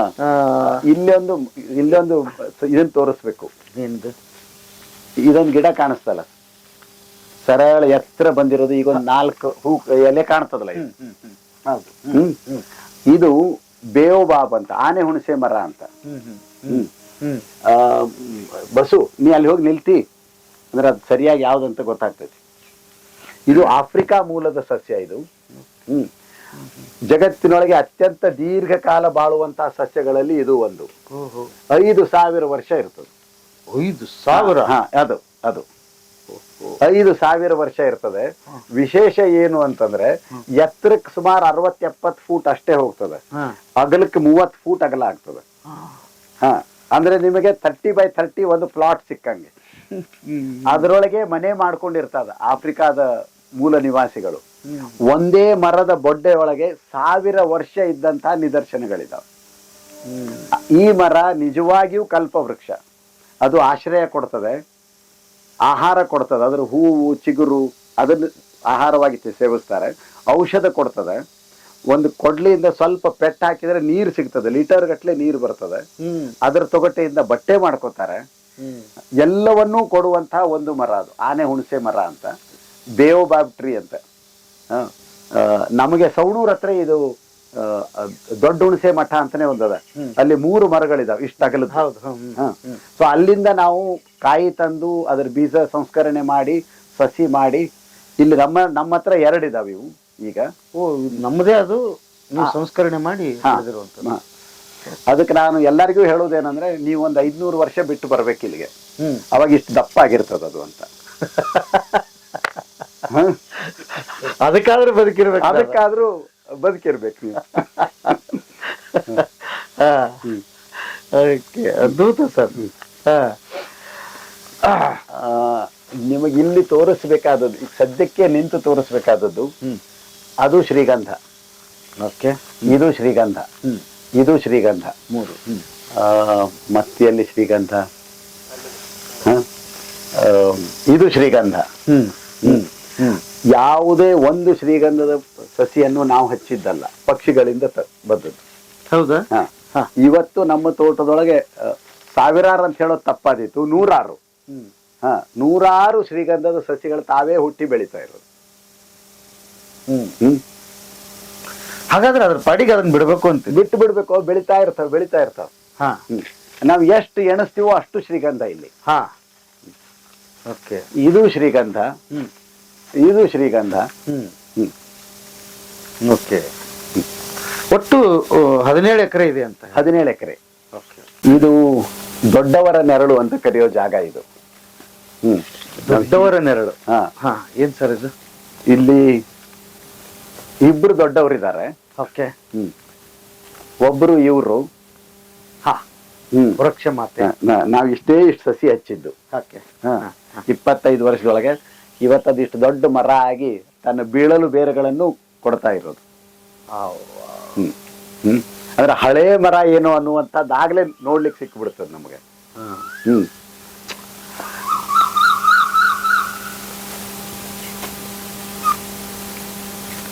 ಇನ್ನೊಂದು ದೊಡ್ಡವರು ಇವರು. ನಿಮಗದೇನು ಏನಂತ ಕಾಣಿಸ್ತದೋ ಗೊತ್ತಿಲ್ಲ. ಲಿಂಗು ಅಂತ ಕಾಣಿಸ್ತಾ ಇದೆ. ಅದು ಲಿಂಗು ಅಂತ ಅನ್ಕೊಂಡವ್ರಿಗೆ ಲಿಂಗು, ಅದು ಲಿಂಗು ಅಲ್ಲ ಅಂತ ಅನ್ಕೊಂಡವ್ರಿಗೆ ಬೇರೆ ಏನು. ಅದು ಒಂದು ರಸ್ತೆ ಬದಿಗೆ ಸಿಕ್ಕಿತ್ತು, ನಾನ್ ತಗೊಂಡು ಬಂದು ಇಲ್ಲಿ ಇಟ್ಕೊಂಡ್ವಿ ಅದನ್ನ. ಇವರು ದೊಡ್ಡವರು. ಅದು ಕೆಲವ್ರು ಹೇಳೋ ಪ್ರಕಾರ ಅದು ರುಬ್ಬುಗುಂಡು ಅಂತ. ರುಬ್ಬುಗುಂಡು ಅಂತಾರೆ. ಅವ್ರವ್ರ ಕಲ್ಪನೆಗೆ ಬಿಟ್ಟಿದ್ದು. ಆದ್ರೆ ಆ ಶ್ರಮ ಇದೆಯಲ್ಲ, ರುಬ್ಬೋದ್ರ ಹಿಂದಿನ ಶ್ರಮ ಇದೆಯಲ್ಲ, ಆ ಶ್ರಮಕ್ಕಾಗಿ ಅವರು ದೊಡ್ಡವರು ನಮಗೆ. ಆ ಶರೀರ ಶ್ರಮ ಅನ್ನೋದಿದೆಯಲ್ಲ, ಇವತ್ತು ನಾವು ನಮ್ಮ ಸಮಾಜದೊಳಗೆ 2 ದೊಡ್ಡ ವರ್ಗಗಳನ್ನ ನೋಡ್ತೀವಿ ನಾವು. ಮೆದುಳಿನಿಂದ ಕೆಲಸ ಮಾಡುವವರು, ಅವ್ರದ್ದೇ ಒಂದು ವರ್ಗ ಬೇರೆ. ಶರೀರದಿಂದ ಕೆಲಸ ಮಾಡುವವರು, ಅವ್ರದೇ ಒಂದು ವರ್ಗ ಬೇರೆ. ಶರೀರ ಶ್ರಮದ ಕೆಲಸಗಳು ಕೀಳು ಅಂತ ನಾವು ಮೊದಲಿನಿಂದಲೂ ಆ ಒಂದು ಇದನ್ನ ತಾರತಮ್ಯ ಮಾಡ್ಕೊಂಡು ಬಂದಿದ್ದೀವಿ. ಆದ್ರೆ ನಮ್ಮಲ್ಲಿ ಅದು ಬೇಡ. ಬಟ್ ಅದು ಒಂದ್ ಮಟ್ಟಿಗೆ ನಿಜ ಅಂತ ಅನ್ಸುತ್ತಲ್ವಾ? ಶರೀರದಿಂದ ಮಾಡುವಂತವ್ರು ಇನ್ನೂ ಕುಗ್ಗಿ ಹೋಗಿದ್ದಾರೆ. ಅವರು ಅವ್ರ ಜೀವನ ಕೆಳಮಟ್ಟದಲ್ಲೇ ಇದೆ. ಬ್ರೈನಿಂದ ಯಾರು ಕೆಲಸ ಮಾಡ್ತಾರೋ ಅವ್ರು ಮುಂದುವರಿತಾನೆ ಅಂತ ಕಾಣಿಸ್ತಾ ಇದೆಯಲ್ಲ ಜಗತ್ತಲ್ಲಿ. ಆದ್ರೆ ಅದನ್ನ ನಾವೇ ಬದಲು ಮಾಡ್ಬೇಕಲ್ಲ. ಶರೀರ ಶ್ರಮವು ಅಷ್ಟೇ ಮುಖ್ಯ, ಅಷ್ಟೇ ಅನಿವಾರ್ಯ, ಅಷ್ಟೇ ಅವಶ್ಯ ಅಂತ ಅನ್ನೋದು. ನಮ್ಮ ಆರೋಗ್ಯವನ್ನು ನಾವು ಸರಿಯಾಗಿ ಕಾಪಾಡ್ಕೊಳ್ಬೇಕು ಅಂದ್ರೆ ಪ್ರತಿ ದಿವಸ ನಮಗೆ ಶರೀರ ಶ್ರಮ ಅನ್ನೋದು ಬೇಕೇ ಬೇಕು. ಹಾಗೂ ಶ್ರಮದಿಂದ ಮಾಡುವಂತಹ ಉದ್ಯೋಗಗಳು ಅವುಗಳು ಕೂಡ ನಮಗೆ ಬೇಕೇ ಬೇಕು. ಅದು ಕೃಷಿ ಇರಬಹುದು, ಕುಂಬಾರಿಕೆ ಇರಬಹುದು, ಮತ್ತೊಂದು ಯಾವುದೋ ಉದ್ಯೋಗ ಇರಬಹುದು. ಎಲ್ಲಿ ಎಲ್ಲ ಪ್ಲಾಸ್ಟಿಕ್ ಬಂತು, ಆಮೇಲೆ ಇದರಲ್ಲಿ ಕೃಷಿಯಲ್ಲಿ ಇವತ್ತು ಯಂತ್ರಗಳು ಬಂತು, ಅಲ್ಲಿ ಕೆಲಸ ಎಲ್ಲ ಕಡಿಮೆ ಆಯ್ತು. ಆ ತರದ್ದೆಲ್ಲ ಬದಲಾವಣೆ ಆಗ್ತಾನೆ ಇದೆಯಲ್ಲ, ಇದಕ್ಕೇನ್ ಹೇಳ್ತೀವಿ? ಆ ಬದಲಾವಣೆಯ ಪರಿಣಾಮ ಏನಾಗ್ತಾ ಇದೆ ಅದನ್ನು ನಾವು ನೋಡ್ತಾ ಇದ್ದೀವಿ. ಇವತ್ತು ನಿರುದ್ಯೋಗ ಎಷ್ಟು ಹೆಚ್ಚಾಗಿದ್ದದೆ.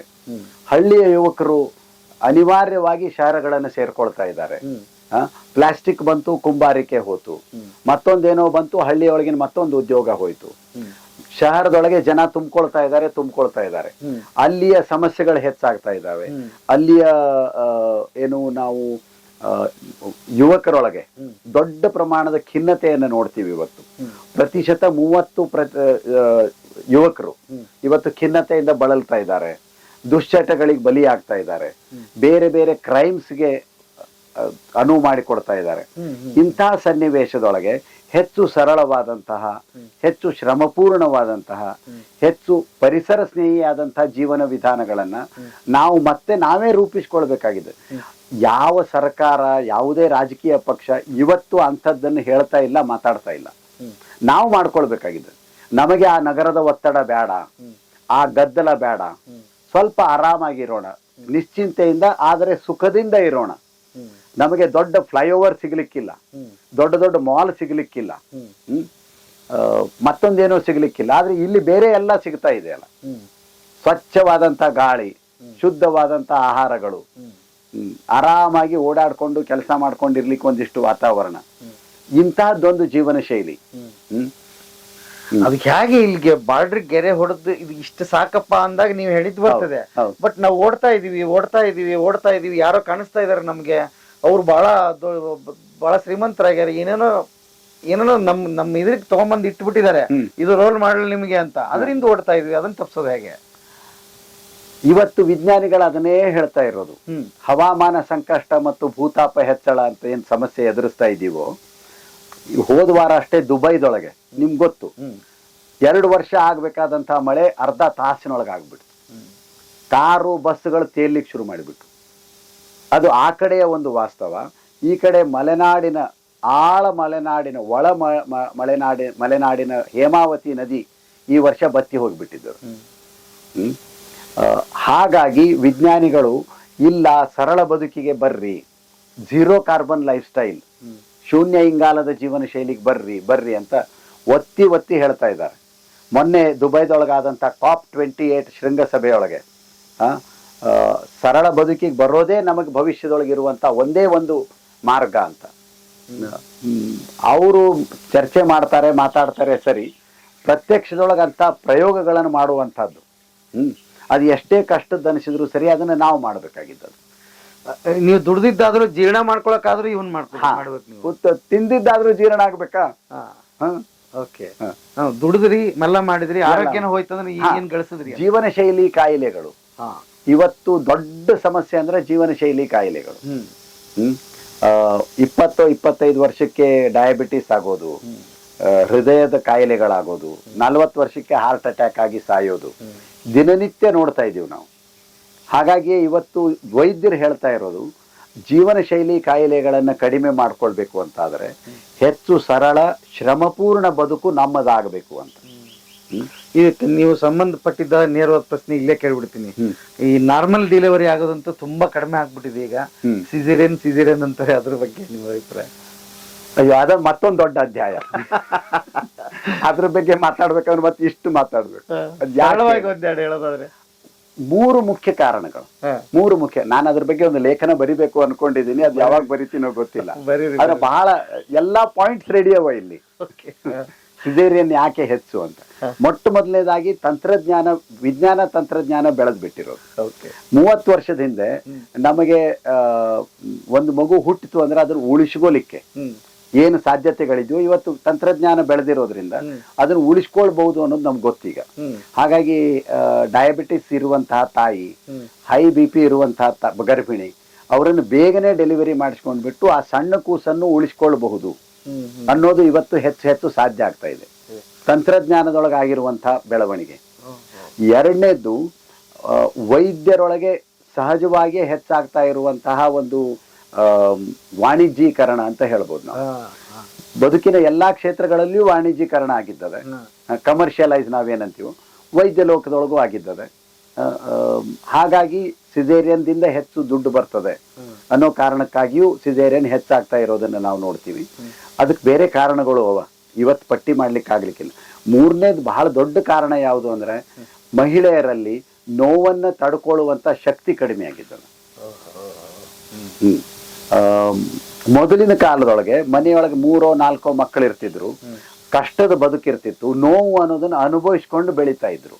ಇವತ್ತು ಒಬ್ರೋ ಇಬ್ರೋ ಮಕ್ಕಳು ಬಹಳ ನಾಜೂಕಾಗಿ ಅವರನ್ನು ಬೆಳೆಸೋದು, ಅವ್ರಿಗೆ ಕಾಲಿಗೊಂದು ಮುಳ್ಳು ನೆಟ್ಟಿರೋದಿಲ್ಲ, ಕೈಗೊಂದು ಸೂಜಿ ಚುಚ್ಚಿರೋದಿಲ್ಲ, ನೋವು ಅನ್ನೋದು ಏನೂ ಗೊತ್ತಿಲ್ಲ. ಹೆರಿಗೆ ನೋವು ಅಂತ ಅನ್ನೋ ಆ ಕಲ್ಪನೆಯೊಳಗೆ ಮೊದಲು ಅನ್ಸ್ತಾರ ಅವರು. ಸ್ವಲ್ಪ ನೋವು ಶುರು ಆದ ಕೂಡಲೇ ನನಗೆ ತಡ್ಕೊಳ್ಳೋದಕ್ಕಾಗೋದಿಲ್ಲ, ಸಿಸೇರಿಯನ್ ಮಾಡ್ರಿ. ಹಾಗಾಗಿ ನೋವು ತಡ್ಕೊಳ್ಳುವಂತ ಶಕ್ತಿ ಕಡಿಮೆ ಆಗಿದ್ದದೆ. ಇನ್ನೊಂದು ಮುಖ್ಯ ಕಾರಣ ಅಂತಂದ್ರೆ ನಾವು ಇಡೀ ನಮ್ಮ ಜೀವನ ಶೈಲಿ ಒಳಗೆ, ಪ್ರತಿನಿತ್ಯದ ಜೀವನ ಶೈಲಿ ಒಳಗೆ ಒಂದ್ಸಲನೂ ನಾವು ಪೂರ್ತಿಯಾಗಿ ಹಿಂಗೆ ಕೂತ್ಕೊಳ್ಳೋದಿಲ್ಲ. ಇವತ್ತು ನಾವು ಟೇಬಲ್ ಕುರ್ಚಿ ಸಂಸ್ಕೃತಿಗೆ ಬಂದ್ಬಿಟ್ಟಿದೀವಿ. ಮಹಿಳೆಯರು ಕೂಡ ಇದನ್ನೇ ಮಾಡ್ಕೊಂಡು ಬೆಳೀತಾ ಇದ್ದಾರೆ. ಹೆರಿಗೆ ನೋವು ಕೊಡುವಾಗ ಅವರು ತೊಡೆ ಹೊಟ್ಟೆ ಮೇಲೆ ತಗೋಬೇಕು ಅಂದ್ರೆ ಸಾಧ್ಯ ಆಗುದಿಲ್ಲ. ಹಾಗಾಗಿ ಸಿಸೇರಿಯನ್ ಅನಿವಾರ್ಯ ಆಗಿಬಿಡ್ತದೆ. ಸೊ ಇದು ಪಾಶ್ಚಿಮಾತ್ಯ ಜೀವನ ಶೈಲಿ, ಶ್ರಮರಹಿತ ಜೀವನ ಶೈಲಿ, ಪೂರ್ವದ ಶ್ರಮಪೂರ್ಣ ಜೀವನ ಶೈಲಿ, ಇವೆರಡರ ನಡುವಿನ ತಿಕ್ಕಾಟದ ಫಲ ಹೆಚ್ಚು ಸಿಸೇರಿಯನ್ ಹೆರಿಗೆಗಳು ಅಂತ. ಅಂದ್ರೆ ಸರಳವಾಗಿ ಹೇಳೋದಾದ್ರೆ ತುಂಬಾ ಏನು ಕಷ್ಟದ ಜೀವನ, ಒದ್ದಾಟದ ಜೀವನ ನೋಡಿ ನೋಡಿ ನೋಡಿ ಬೆಳೆದಿರ್ತಕ್ಕಂಥ ಹೆಣ್ಮಕ್ಳಿಗೆ ಇದೇನ್ ಬಿಡಪ್ಪ, ಹೌದು ಅದನ್ನೇ ನಾನು ಅನುಭವಿಸಿದ್ದೀನಿ, ಇದೊಂಚೂರು ತಡ್ಕೊಂಡ್ಬಿಟ್ರೆ ಸಾಕು, 1-2 ಕ್ಷಣ ಹೌದು ಹೆರಿಗೆ ಆಗ್ಬಿಡ್ತದೆ. ತಾಯಿನೂ ಧೈರ್ಯ ಕೊಡ್ತಿರ್ತಾಳೆ.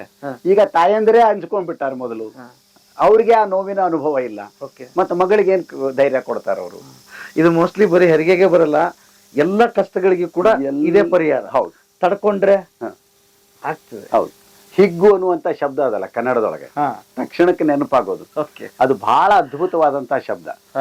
ಹಿಗ್ಗು ಅಂತಂದ್ರೆ ಒಂದು ಹಿಗ್ಗೋದಿದು, ಇನ್ನೊಂದು ನಮಗಾಗುವಂತ ಹಿಗ್ಗು, ಸಂತೋಷ.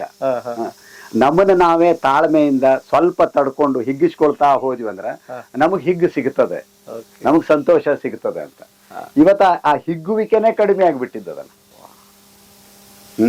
ನಮ್ಮ ದಂತ ವೈದ್ಯ ಸ್ನೇಹಿತರೊಬ್ರು ಹೇಳ್ತಾ ಇದ್ರು, ಡೆಂಟಿಸ್ಟ್ ಫ್ರೆಂಡ್, ಈಗಿನ ಮಕ್ಕಳಿಗೆ ಅದು ಅಕ್ಕಲ ದೌಡಿ ಅಂತೀವಲ್ಲ. ಹೌದು ಹೌದು, 4 ಅಕ್ಕಲ ದೌಡಿ ನೋಡ್ರಿ, ಶಬ್ದ ಕೇಳಿ ನಾನು ಅಕ್ಕಲ ದೌಡಿ ಅದೇ ಬರುದಿಲ್ಲ ಅಂತೀಗ. ಯಾಕಂದ್ರೆ ಮಕ್ಕಳು ಗಟ್ಟಿಯಾದದ್ದು ಬಿರುಸಾದದ್ದು ಏನು ತಿಂತಾನೆ ಇಲ್ಲ ಅಂತೀಗ. ಎಲ್ಲವೂ ಮೆತ್ತಗಾದದ್ದು ನೂಡಲ್ಸ್ ಅಂತದನ್ನೇ ತಿಂದು ಬೆಳೆಯುವಂತವ್ರಿಗೆ ಈ 4 ಹಲ್ಲುಗಳಿಗೆ ತಾವು ಹೊರಗೆ ಬರಬೇಕು ಅನ್ನುವಂತ ಪ್ರಚೋದನೆ ಸಿಗುದಿಲ್ಲ ಅಂತ. ಸೊ ಮನುಷ್ಯರಿಗೆ 32 ಹಲ್ಲು ಅಂತ ನಾವು ಮಾತಾಡ್ತಿದ್ವು, ಈ ತಲೆಮಾರಿನವರಿಗೆ 28 ಹಲ್ಲುಗಳು. ಹೌದಾ? 28 ಹಲ್ಲುಗಳು. ಹೌದು, ಅಷ್ಟೇನಾ? ಬಹಳಷ್ಟು ಜನರಿಗೆ ಆ ಹಲ್ಲುಗಳು ಬರೋದೇ ಇಲ್ಲ. ಯಾಕಂದ್ರೆ 28 ಇಳಿದಿದ್ವಿ, ಇನ್ನೆಲ್ಲಿ ಹೋಗ್ತದೆ ಅಂತ. ನಿಮ್ಗೆ ನಾವು ಕಬ್ಬು ತಿಂದು ಗೊತ್ತಿಲ್ಲಲ್ಲ ನಮಗೆ. ನಾವ್ ಯಾವತ್ತಾದ್ರೂ ಕಬ್ಬು ತಿಂದಿವಾ? ಬಿರುಸಾದದ್ದು ಏನೂ ತಿನ್ನುದಿಲ್ಲಲ್ಲ ನಾವು. ಬಿರುಸು ಕಟಕ್ ರೊಟ್ಟಿ ತಿನ್ನುದಿಲ್ಲ. ಈಗಿನ ಮಕ್ಕಳಿಗೆ ಚಪಾತಿ ಬೇಕು, ಬ್ರೆಡ್ ಬೇಕು. ಹೌದು. ಈ ಸಿಸೇರಿಯನ್ಗೆ ನಿಮ್ಗೇನಾದ್ರೂ ಹಂಗ್ ಬಂದ್ರೆ ನೀವು ಇದು ಮಾಡ್ತೀರಿ? ಹೌದು, ಅವಶ್ಯ ಇದ್ದಲ್ಲಿ ಸಿಸೇರಿಯನ್ ಮಾಡ್ತೀವಿ. ಬಹಳ ಅವಶ್ಯಕತೆ ಇದ್ದಲ್ಲಿ ಅಂದ್ರೆ ಹೇಳ್ತೀರಿ ಅವ್ರಿಗೆ, ಹೌದು ಹಿರಮ್ಮ ಸ್ವಲ್ಪ ತಡ್ಕೊಳ್ರಿ ಆಗ್ತದೆ, ಅನಿವಾರ್ಯ ಇದ್ರೆ ಮಾಡೋದು. ಹಂಗಾದ್ರೆ ಹೆಚ್ಚು ನೀವು ನಾರ್ಮಲ್ ಡೆಲಿವರಿ ಮಾಡಿಸಿದ್ರಿ ಅಂತ ಹೇಳ್ಬೋದು. ಹಂಗೆ ಹೇಳ್ಬಹುದು. ಆದ್ರೆ ಅದು ಅದನ್ನೇ ನಂಬ್ಕೊಂಡ್ ಬಿಡ್ಲಿಕ್ಕೆ ಎಲ್ಲವೂ ನಾರ್ಮಲ್ ಆಗಿಬಿಡ್ತದೆ ಅಂತ ಇರುದಿಲ್ಲ. ಬಟ್ ಇನ್ನೂ ಒಂದು ಕಡಿಮೆ ಅಂತ ಅನಿಸ್ತೀವಿ ಸರ್.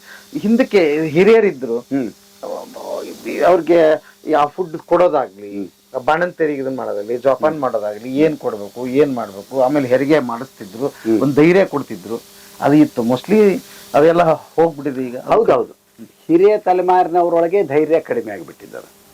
ಇನ್ನೊಂದೇನ್ ಕಾರಣ ಅಂತಂದ್ರೆ, ಮೊದಲಾದ್ರೆ 4-6 ಮಕ್ಕಳು ಹಡಿತಿದ್ರು, ಈಗ ಹಡಿಯೋದೇ 1-2. ಎರಡನೇದೇನಂದ್ರೆ, ಮೊದಲಿಗಾದ್ರೆ ತಮ್ಮ ಕೈಯಿಂದ ದುಡ್ಡು ಕೊಡ್ಬೇಕಾಗ್ತಿತ್ತು, ಈಗ ಇನ್ಶೂರೆನ್ಸ್ ಕಂಪನಿನೋ ಮತ್ತೊಂದು, ದುಡ್ಡಿನ ಅಷ್ಟು ದೊಡ್ಡ ತಲೆಭಾರ ಇಲ್ಲ, ಸರಳ ಆಗಿದೆ, ಸರಳ ಆಗಿಬಿಟ್ಟಿದ್ದದ. ಹಾಗಾಗಿ 1 ಹಡಿತಾಳ 2 ಹಡಿತಾಳ, ಸಿಜೇರಿಯನ್ ಆಗ್ಬಿಡ್ಲಿ.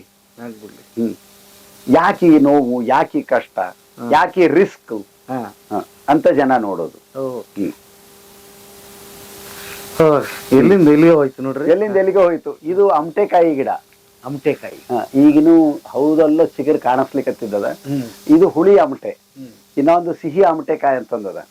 ಈ ಹುಳಿ ಅಮಟೆಕಾಯಿದು ಉಪ್ಪಿನಕಾಯಿ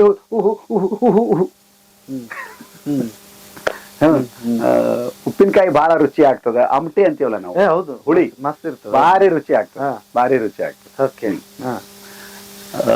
ಇದು ನೀರ್ಲಹಣ್ಣಿನ ಗಿಡ. ಇದು ಬಾಟಲ್ ಬ್ರಷ್ ಅಂತ, ಈ ಸಣ್ಣ ಕೂಸುಗಳ ಹಾಲಿನ ಬಾಟ್ಲಿ ಸ್ವಚ್ಛ ಮಾಡುವಂತ ಬ್ರಷ್ ಇರ್ತದಲ್ಲ, ಅದೇ ತರದ ಹೂವು ಆಗ್ತದೆ ಇದಕ್ಕೆ. ಈಗ ಸದ್ಯಕ್ಕಿಲ್ಲ. ಇದು ಸಂಪದಾ ವೇದಿಕೆ ಅಂತ. ಸಂಪದಾ ವೇದಿಕೆ ನನ್ನ ಅಕ್ಕನ ನೆನಪಿಗೆ.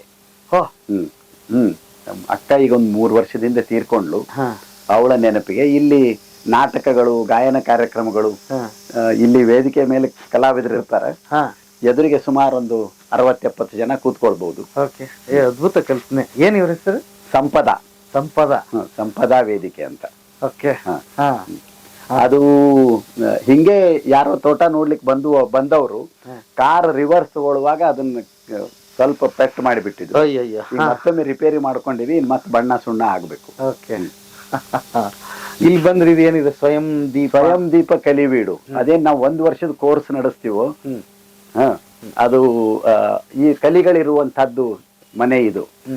ಕಲಿವೀಡು ಅಂದ್ರೆ ಕಲಿಯುವವರ ಬೀಡು, ಕಲಿಗಳ ಬೀಡು. ಕಲಿಯುವವರು ಅಂದ್ರೆ ಕಲಿಯುವುದು, ತಮ್ಮ ಬದುಕಿನ ಬಗ್ಗೆ ತಾವು ಕಲಿಯುವವರು. ಕಲಿಗಳು ಅಂದ್ರೆ ಯೋಧರು, ಸೈನಿಕರು. ಕಲಿಗಳು ಅಂದ್ರೆ ಹೋರಾಡುವವರು. ಇದು ಇನ್ನೊಬ್ಬರ ಜೊತೆ ಹೋರಾಡುವವರಲ್ಲ, ತಮ್ಮ ಜೊತೆ ತಾವು ಹೋರಾಡುವವರು. ತಮ್ಮ ಕುಂದು ಕೊರತೆಗಳು, ತಮ್ಮ ಲೋಪದೋಷಗಳ ಜೊತೆ ಇಡೀ ವರ್ಷ ಹೋರಾಟ ಮಾಡ್ತಾ ಮಾಡ್ತಾ ಒಳ್ಳೆ ವ್ಯಕ್ತಿಗಳಾಗೋದು. ಅತ್ಯಂತ ಸ್ವಾವಲಂಬಿ ಮತ್ತು ಆತ್ಮ ಸ್ಥೈರ್ಯದ ವ್ಯಕ್ತಿಗಳಾಗಿ ಅವರು ರೂಪುಗೊಳ್ಬೇಕು ಅಂತ. ಸ್ವಯಂ ದೀಪ ಆಗ್ಬೇಕು ಅವರು. ಹಂಗಾದ್ರೆ ನಮ್ಮೊಳಗಡೆನೆ ಇದೆ ಎಲ್ಲವೂ. ಮೊದಲು ಅವನ ಆಚೆ ತೆಗಿಬೇಕು, ಹೊರಗಡೆ ಇಲ್ಲ ಯಾರು. ಹಂಗ ಇವ ಹಿಂಗ, ಅವ ಹಂಗ್ ಮಾಡಿದ, ಇವ ಹಿಂಗ್ ಮಾಡಿದ ಅಲ್ಲ. ಬೇಡ.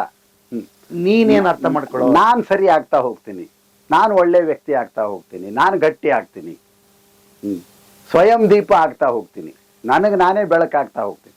ಅರಿವೇ ಗುರು ಅಂತ ಮಾತಾಡ್ತೀವಿ ನಾವು.